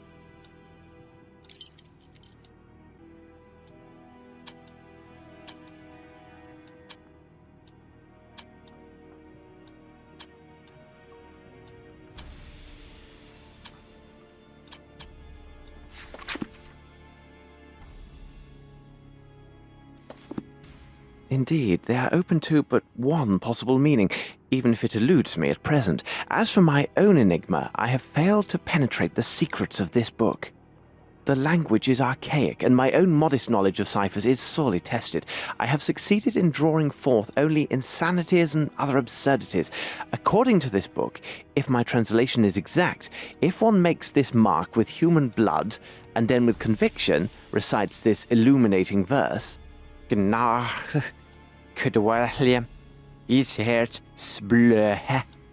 victim is mesmerized or deemed to leave his mind. I tell you, Watson, this reads like complete gibberish. I do not know what to make of it. How did you say it? What? These drawings, what a horror. I tell you, Holmes, this book gives me great unease, as does almost everything to do with this affair. I just recalled, Watson. Didn't Barnes, the bookseller, tell us he had studied ancient history? Perhaps he might help us with the translation of this book. We must seek out better minds, for we are at a standstill. I have not the slightest idea where they could have taken these people and what consequences await them. Let's take our leave and see if Barnes might be of assistance.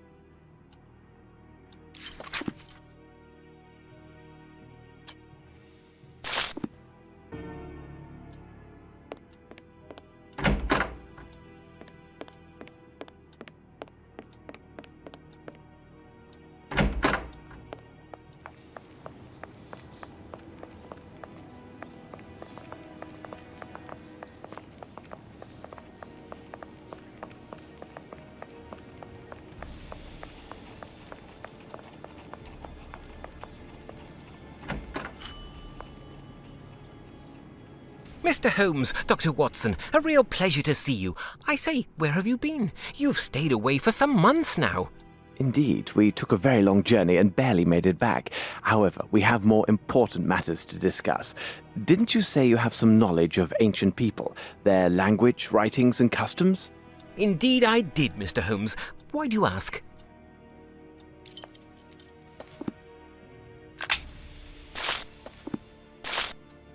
You are just the man we need. I ran across this esoteric text during our travels and wondered if... Is there something wrong, Barnes? Mr. Holmes, wherever did you find this? This book, it is worthy of a museum. If you could be so good as to translate some of these fragments for me, I would be in your debt. I am particularly interested in these pages here. They are in the poorest condition and therefore appear to be the most used. With pleasure. I will get to work straight away and keep you informed of my progress.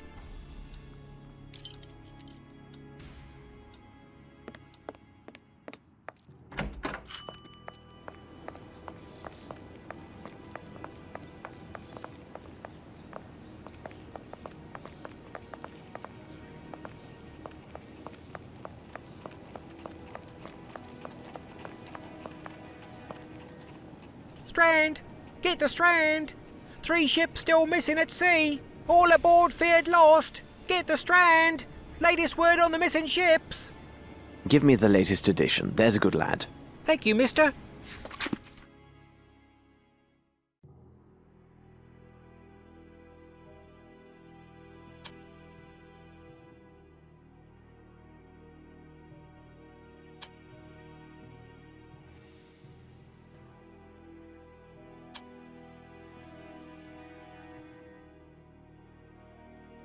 Watson, consider the news of all these missing ships. I have an idea, but it will be necessary to secure a chart for the Scotland coast and nearby seas. No point in asking Barnes. I have no desire to divert his attention from the translation. True enough, Holmes. But where else would we find such a chart?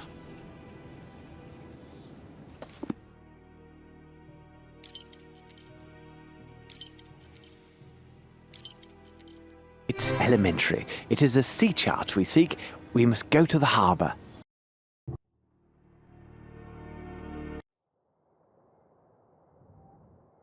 Good day, sir.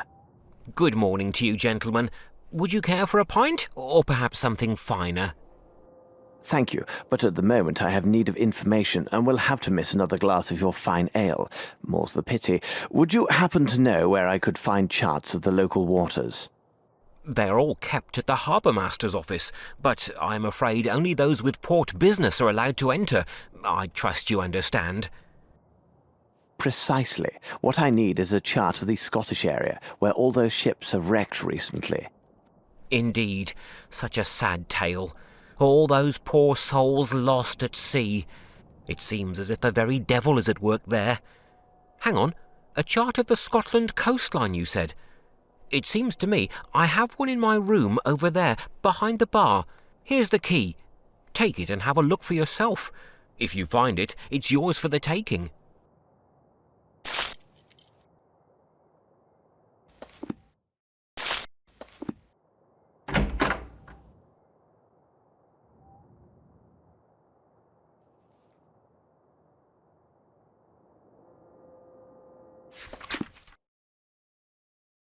A photograph of Rochester as a young man.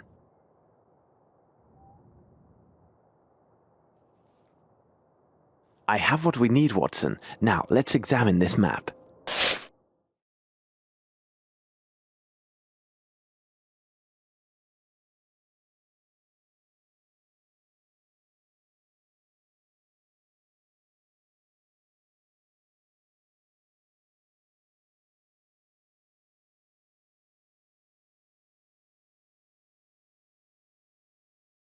Watson, that's what those mysterious figures meant, longitude and latitude. They indicate a point along the Scottish coast called Ardnamurcombe. Let's bring back the key to the tavern keeper and see if he knows this place.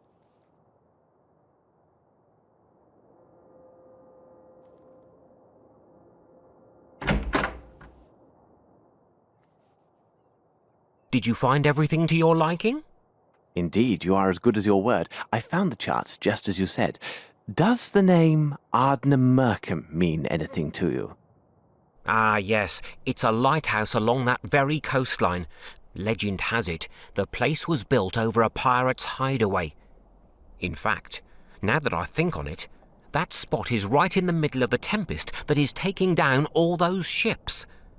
Rather odd-looking building. They say the chap who built it, Stevenson I believe his name was, that he fancied up the entrance with foreign symbols, Egyptian obelisks and even a dog with wings. Strange fixings for a lighthouse, isn't it?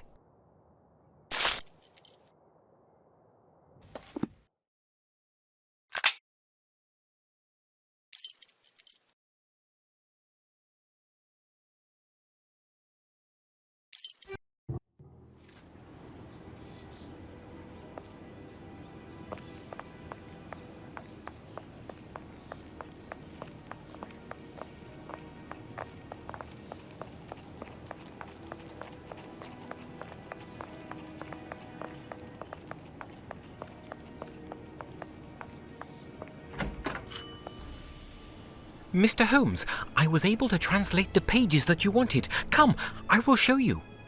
This book is quite ancient. It tells of a terrifying sect devoted to strange entities.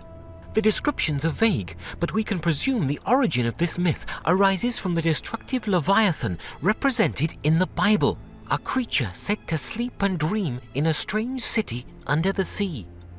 A nightmare sleeping within the sea. To be exact, the pages you asked me to translate are in fact a prayer or invocation to this entity and the description of the ceremony associated with it. To be frank, what is described in this book would make one laugh, were it not for its reliance on such horribly obscene, morbid, and bloodthirsty language. And this ceremony, what can you tell me about it? Promise me you will not laugh.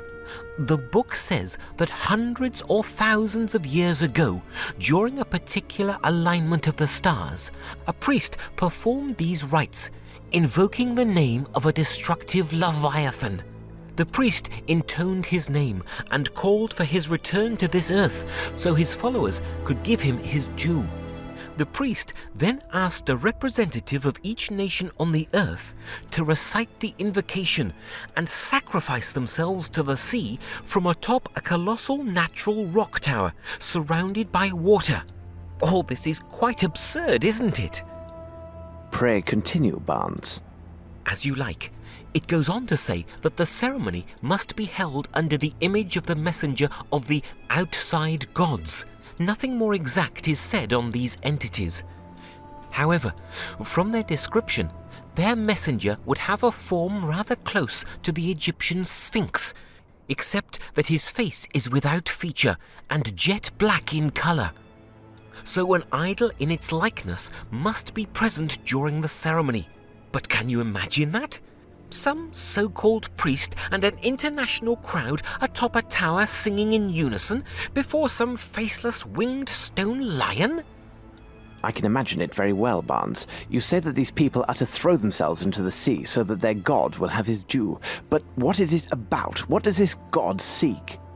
That's the most preposterous part of this tale, and proves it to be pure myth and fancy. Even for the sake of argument, this ceremony could never have happened. In such ancient times, it would have been quite impossible to gather representatives from every nation on Earth and in one place. I understand, Barnes. Humour me a bit more and please answer my last question. What would this Leviathan want from us?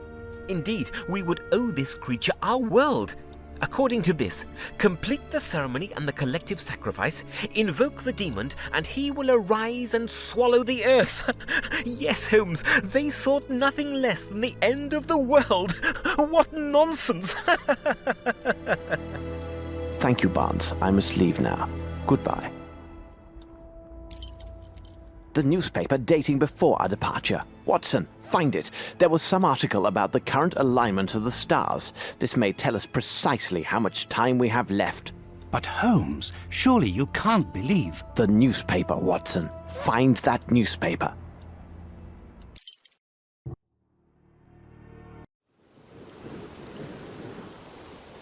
Look, Watson! The light is barely lit. This explains the shipwrecks and recent disappearances.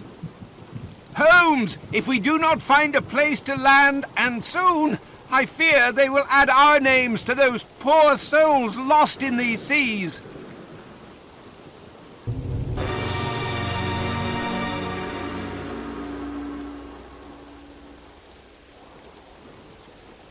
Oh, my God! Holmes! Look!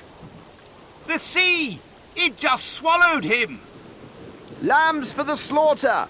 Watson, we must stop this!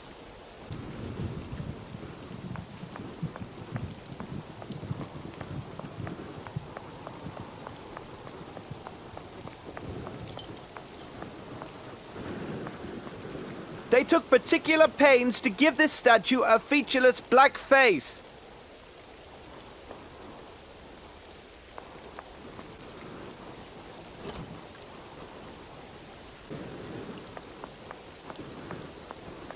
It is sealed tight from the inside.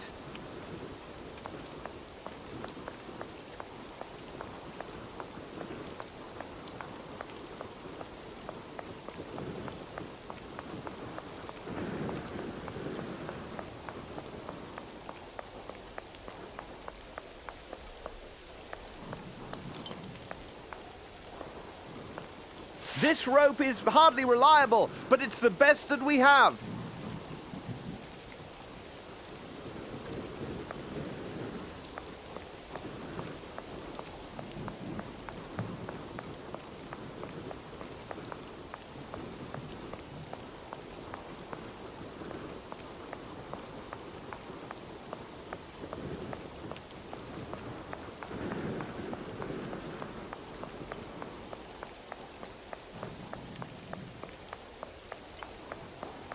This way is too dangerous.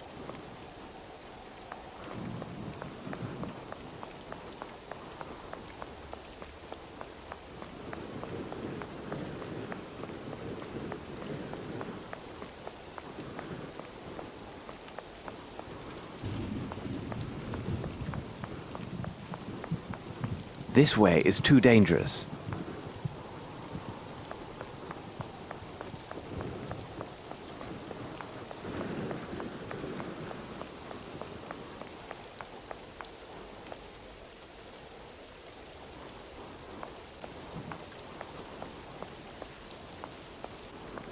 Watson, here are 3 geysers of seawater. We could do well to remember what McGrinty's man said before they slit his throat.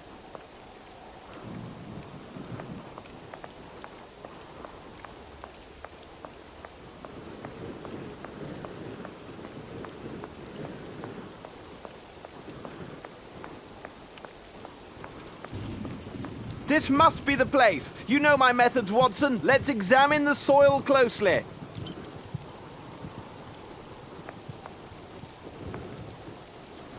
I need something.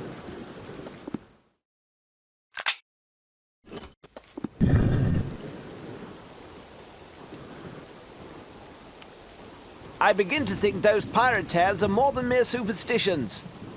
You may well be right, Holmes. And about the ghost? Who knows, Watson? Who knows? Holmes! Ha ha ha! Come on, Watson. We are men of science, aren't we? A real danger waits for us in this lighthouse, if we reach it. To reassure you, I will take the lead and go down first. Let's see. It seems to me it is rather an abrupt descent. How should we go about this?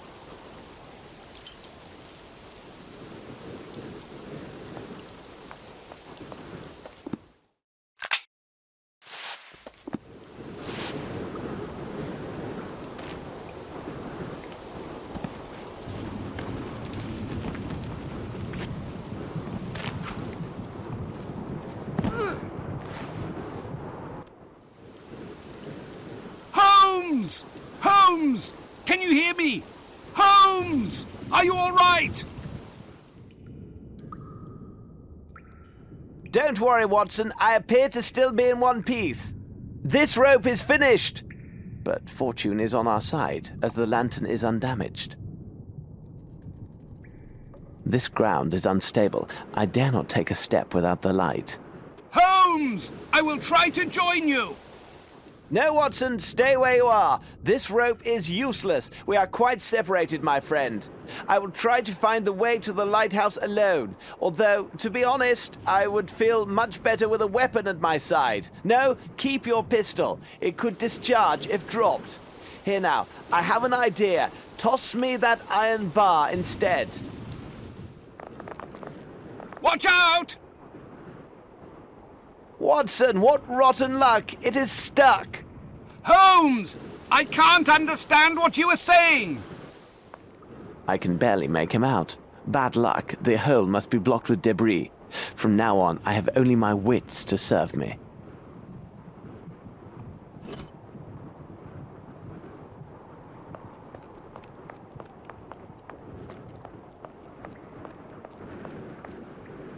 This skeleton has fossilized. It must have been here for years.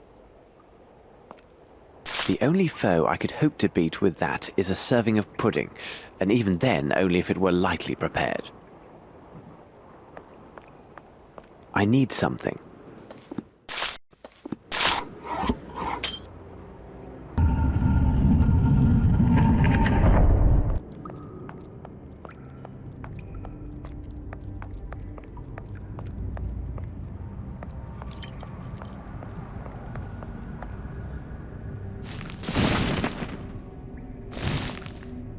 Poor devil, alcohol has killed him.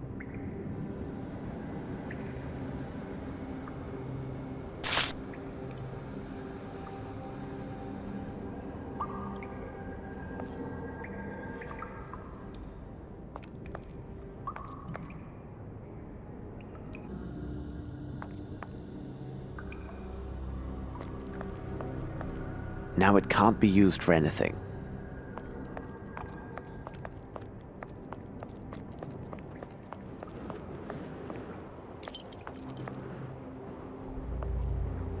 He liked his drink. Apparently too much. Ah, still some left. This drink twists a man's gut at least 95 degrees, and age has not improved it. This should prove useful.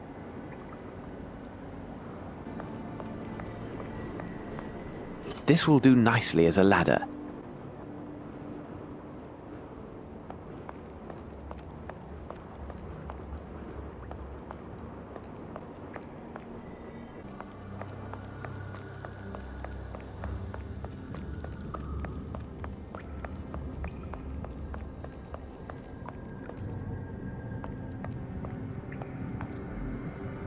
This box is almost untouched. Moreover, someone has taken care to seal it against the elements with a cover and tar.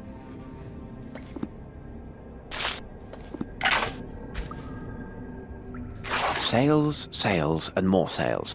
They might serve as rags. We shall see.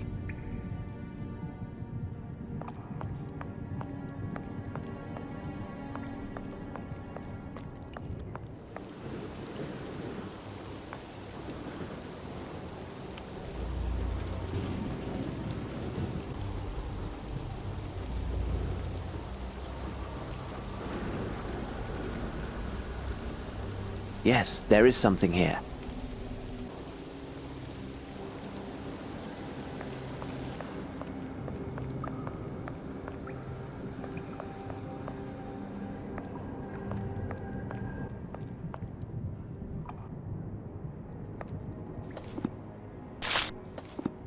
I must find a way to move this without breaking it.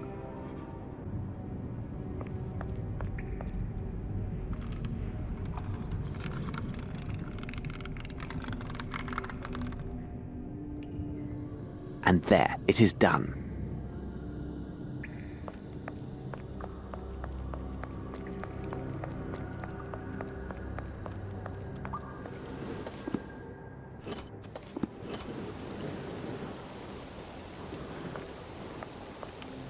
What have we here? A powder keg. It has been sealed tight, so the powder inside may still be of use. And there, it is done.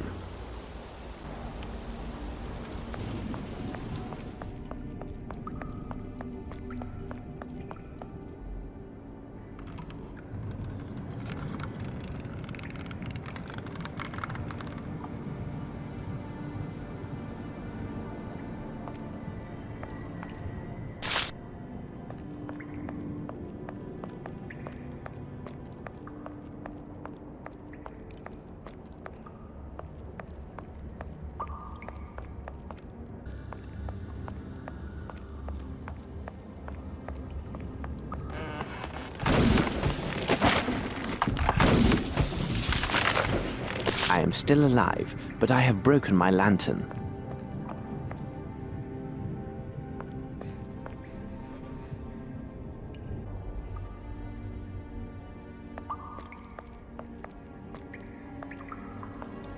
It is too dark in here. I must find a way to light this place. Unequivocally, alcohol has destroyed everything here.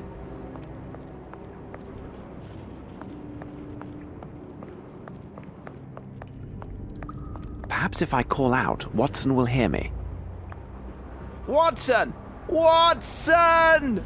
The storm no doubt drowns out my calls, but I need a light and only Watson can help me. I need something like a speaking cone.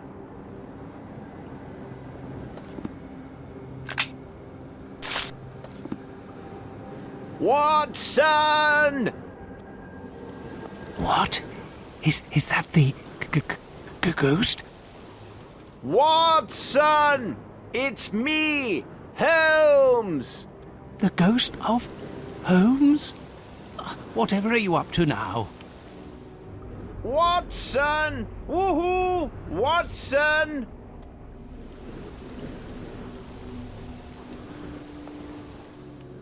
Oh, good. Watson, here you are, at last. It is definitely me, Holmes. Don't worry, I am here at my post and steady as a rock.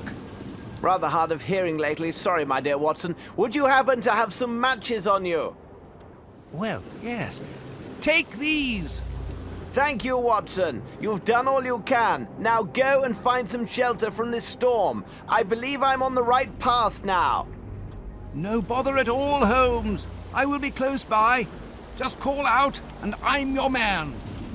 There's a good man. Where would I be without my Boswell?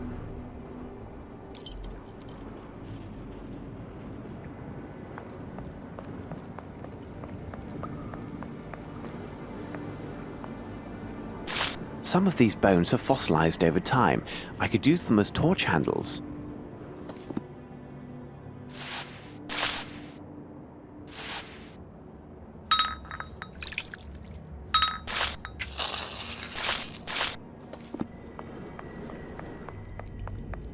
To fall into this crevice would mean certain death.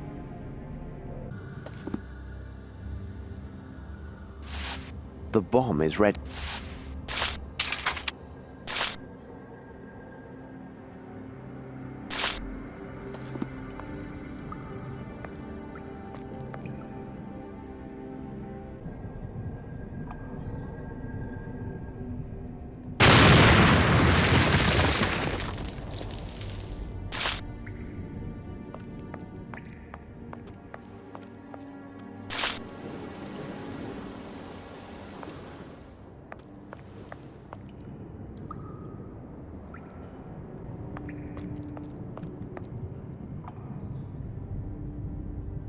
I need something. This should prove useful.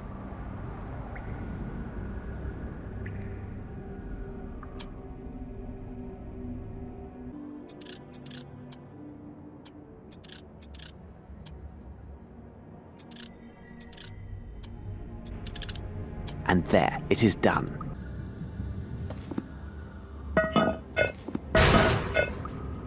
I need something. And there, it is done. And there, it is done.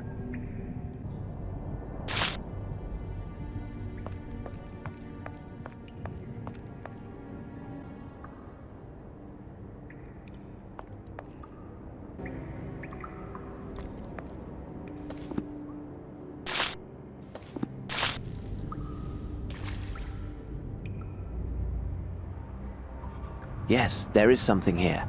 To fall into this crevice would mean certain death.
Only a person with a wooden leg should open this door.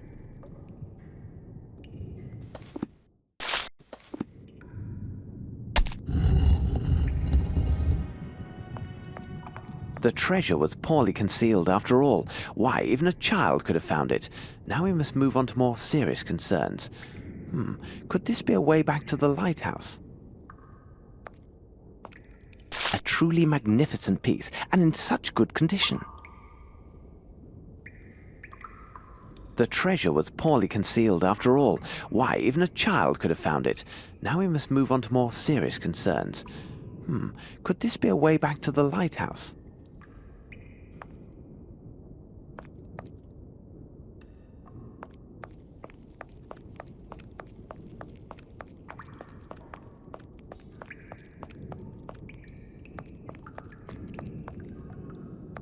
I cannot leap across, as it is too far. Watson, where is my Boswell when I need him?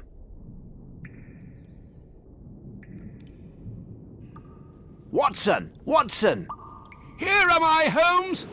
Did you find a way to reach the lighthouse? Not yet, but I'm working on it. I need your help. Could you recover the mast of one of these shipwrecked boats and throw it through the fissure? A mast, you say? Throw it through the fissure? I will do what I can, Holmes. Hurry, Watson!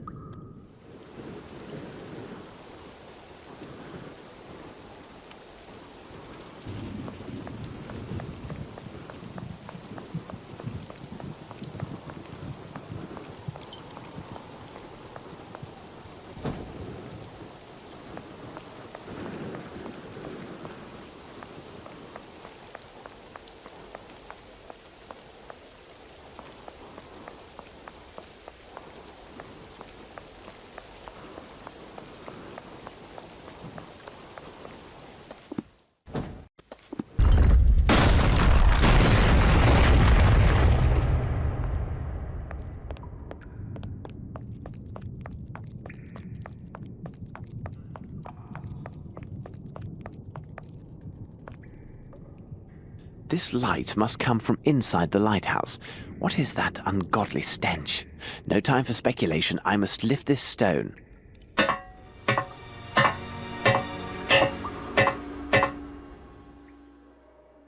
Oh my God!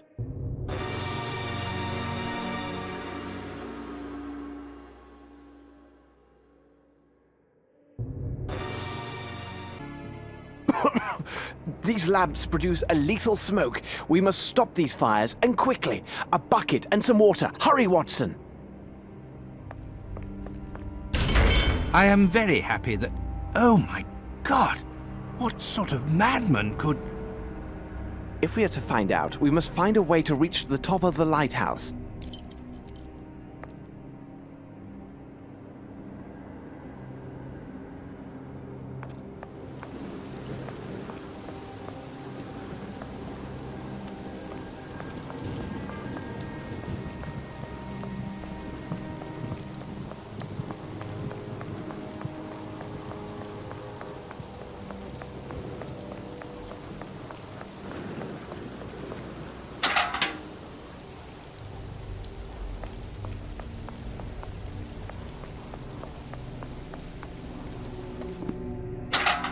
I shall take this. I must return to the lighthouse, and quickly.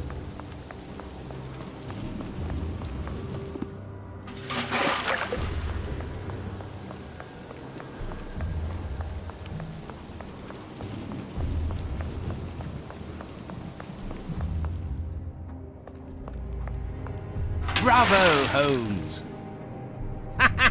How clever you are, Mr. Holmes and Dr. Watson. You discovered our trail and found this fool Arneson. My dear Arneson, please tell me how his hand and all that goes on in his head. I am Ashmat, true believer of the great old ones. Tremble, fools! I will fill you with lead and then stuff you with octopus.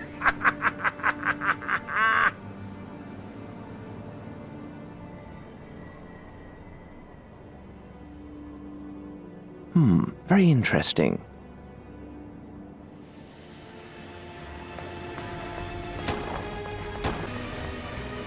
Bravo, Holmes!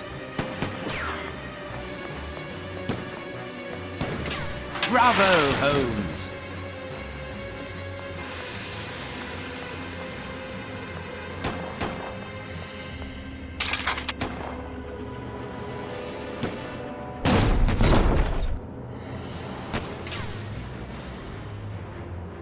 Hurry up, Holmes!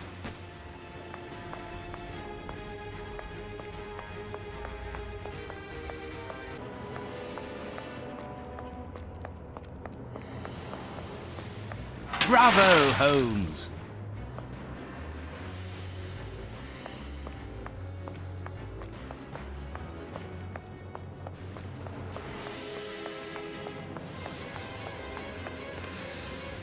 Take caution. He is most certainly waiting for us upstairs. I will try to lure him into range, and this time take aim at his head. Holmes, but I have no more bullets. Then fate is against us, Watson. Unless, if his belief is his strength, perhaps it is also his weakness.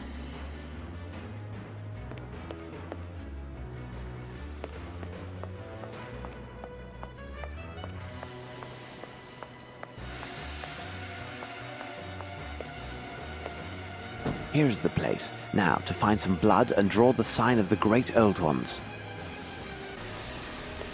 I must find the place where I should write the sign of the Great Old Ones in blood.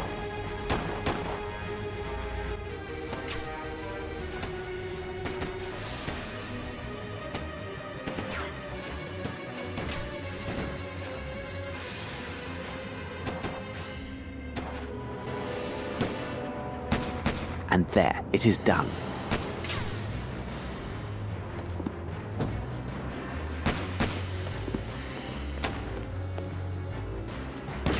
Gnarth cod holem silurstike sabala ho.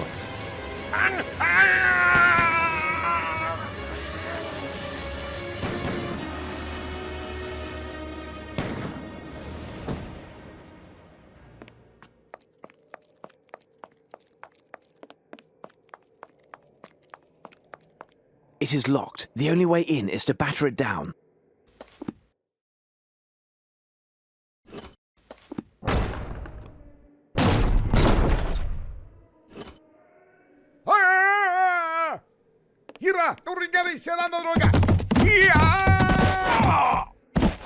Your friend will have a hard time, and you too, my friend.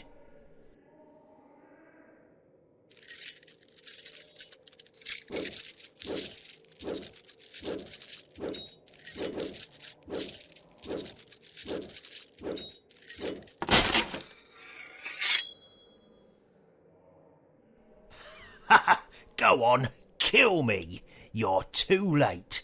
Nothing will stop the master from finishing his work.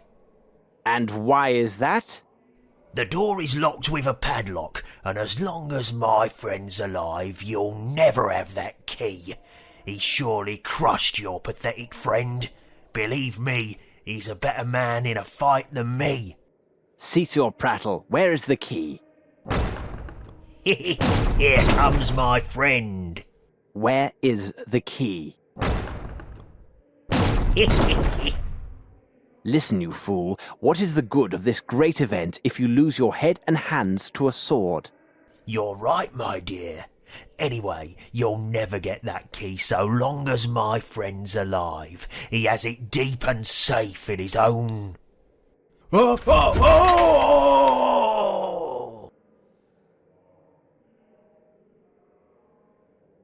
Holmes, I am in time. As always, Watson, as always. I was quite fortunate. The fall broke the neck of my attacker, but I got off lightly, just some bruises. I am happy to see you safe and sound. Now, we must reach the top of the lighthouse.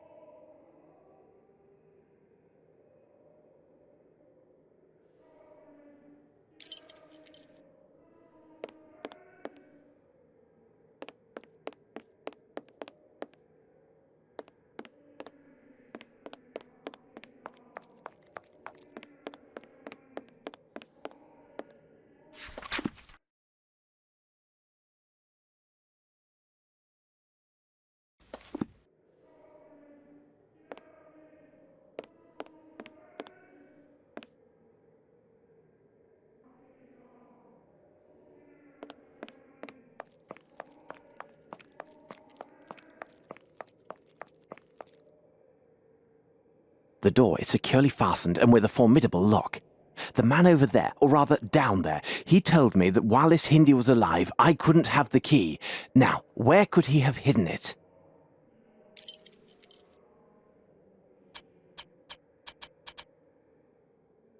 You do not think that he could have... Yes, Watson, you once again grasped the obvious. He must have swallowed the key. I will have to... No, Holmes. I am the doctor here, and we have little time. Sword?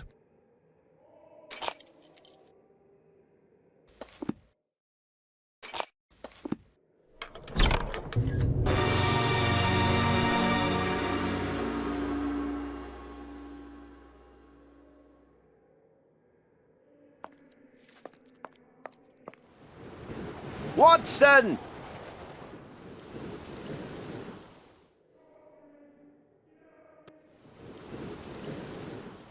Holmes, at last here you are. Our informants did not lie. You are a most resourceful and cunning man. And you will have your reward, for you will be in the first box waiting his return. He is near. Can't you hear him? Can't you feel his breath? Leave them. It is time to stop this madness, Lord Rochester. All those people sacrificed for nothing. Flesh. Nothing but soft flesh. Think of your mother. She never gave up. She always loved you, always searched for you. A soft-fleshed creature with no more value than dust. My true mother is the deep blue abyss where my master awaits. He summons me to join the light of abyss. Join us, Holmes, and you will be part of the dream. Sing with me now. Sing! Do something, Holmes! I won't be able to keep them back for much longer. And, my God, the sea is rising! Holmes! Make haste, or we are lost! Stand firm, Watson. There may be a way. The light! I found it, Watson! Light dispels darkness! I must fire up the lighthouse! Hold fast, Watson! I must continue searching or all is lost!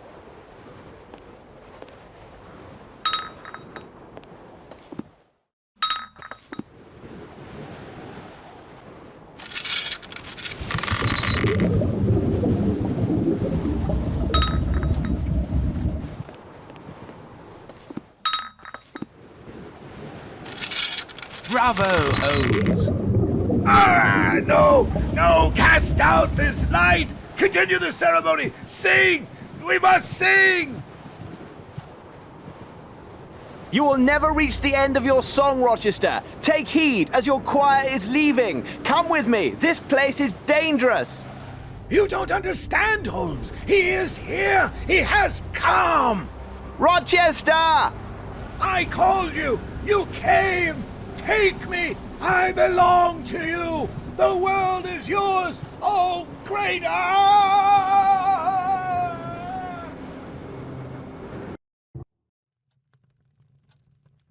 A singular destiny was the fate of young Lord Rochester.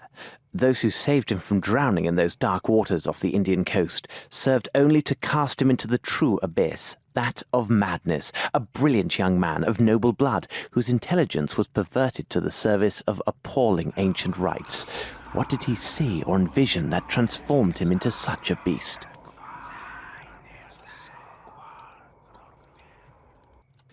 To bring all those wretched souls to the slaughterhouse like so many sheep, then assemble a confederacy of criminals and psychopaths like the sinister Dr. Gygax, who used the sale of precious stones to ensure only the purest and most robust racial specimens were obtained for his purposes. Such men who would survive not only a long voyage imprisoned in the depths of a ship's hold, but the torture and drugs intended to hammer into their brains a sordid litany from the end of ages. Monster and genius, one and the same. Next was the discreet placement of his men in cities ideally located to secure representatives of every nation on Earth. Blacks and Chinese gathered in the Americas, the people of Oceania and Asia in London, Eastern and Central Europeans gathered in Switzerland. Their delivery timed to the exact moment and place dictated by ancient rites and a precise stellar alignment. Finally, to find the only building perched over the water, where the builder had the convenient caprice to install Egyptian statues and then to eliminate the lone occupant, taking their place by posing as their nephew and traditional heir to the post. Did genius create the evil, or evil the genius? You are awake, Holmes? Your moans got the better of my sleep, Watson. I assume you had the nightmare again? Indeed, Holmes.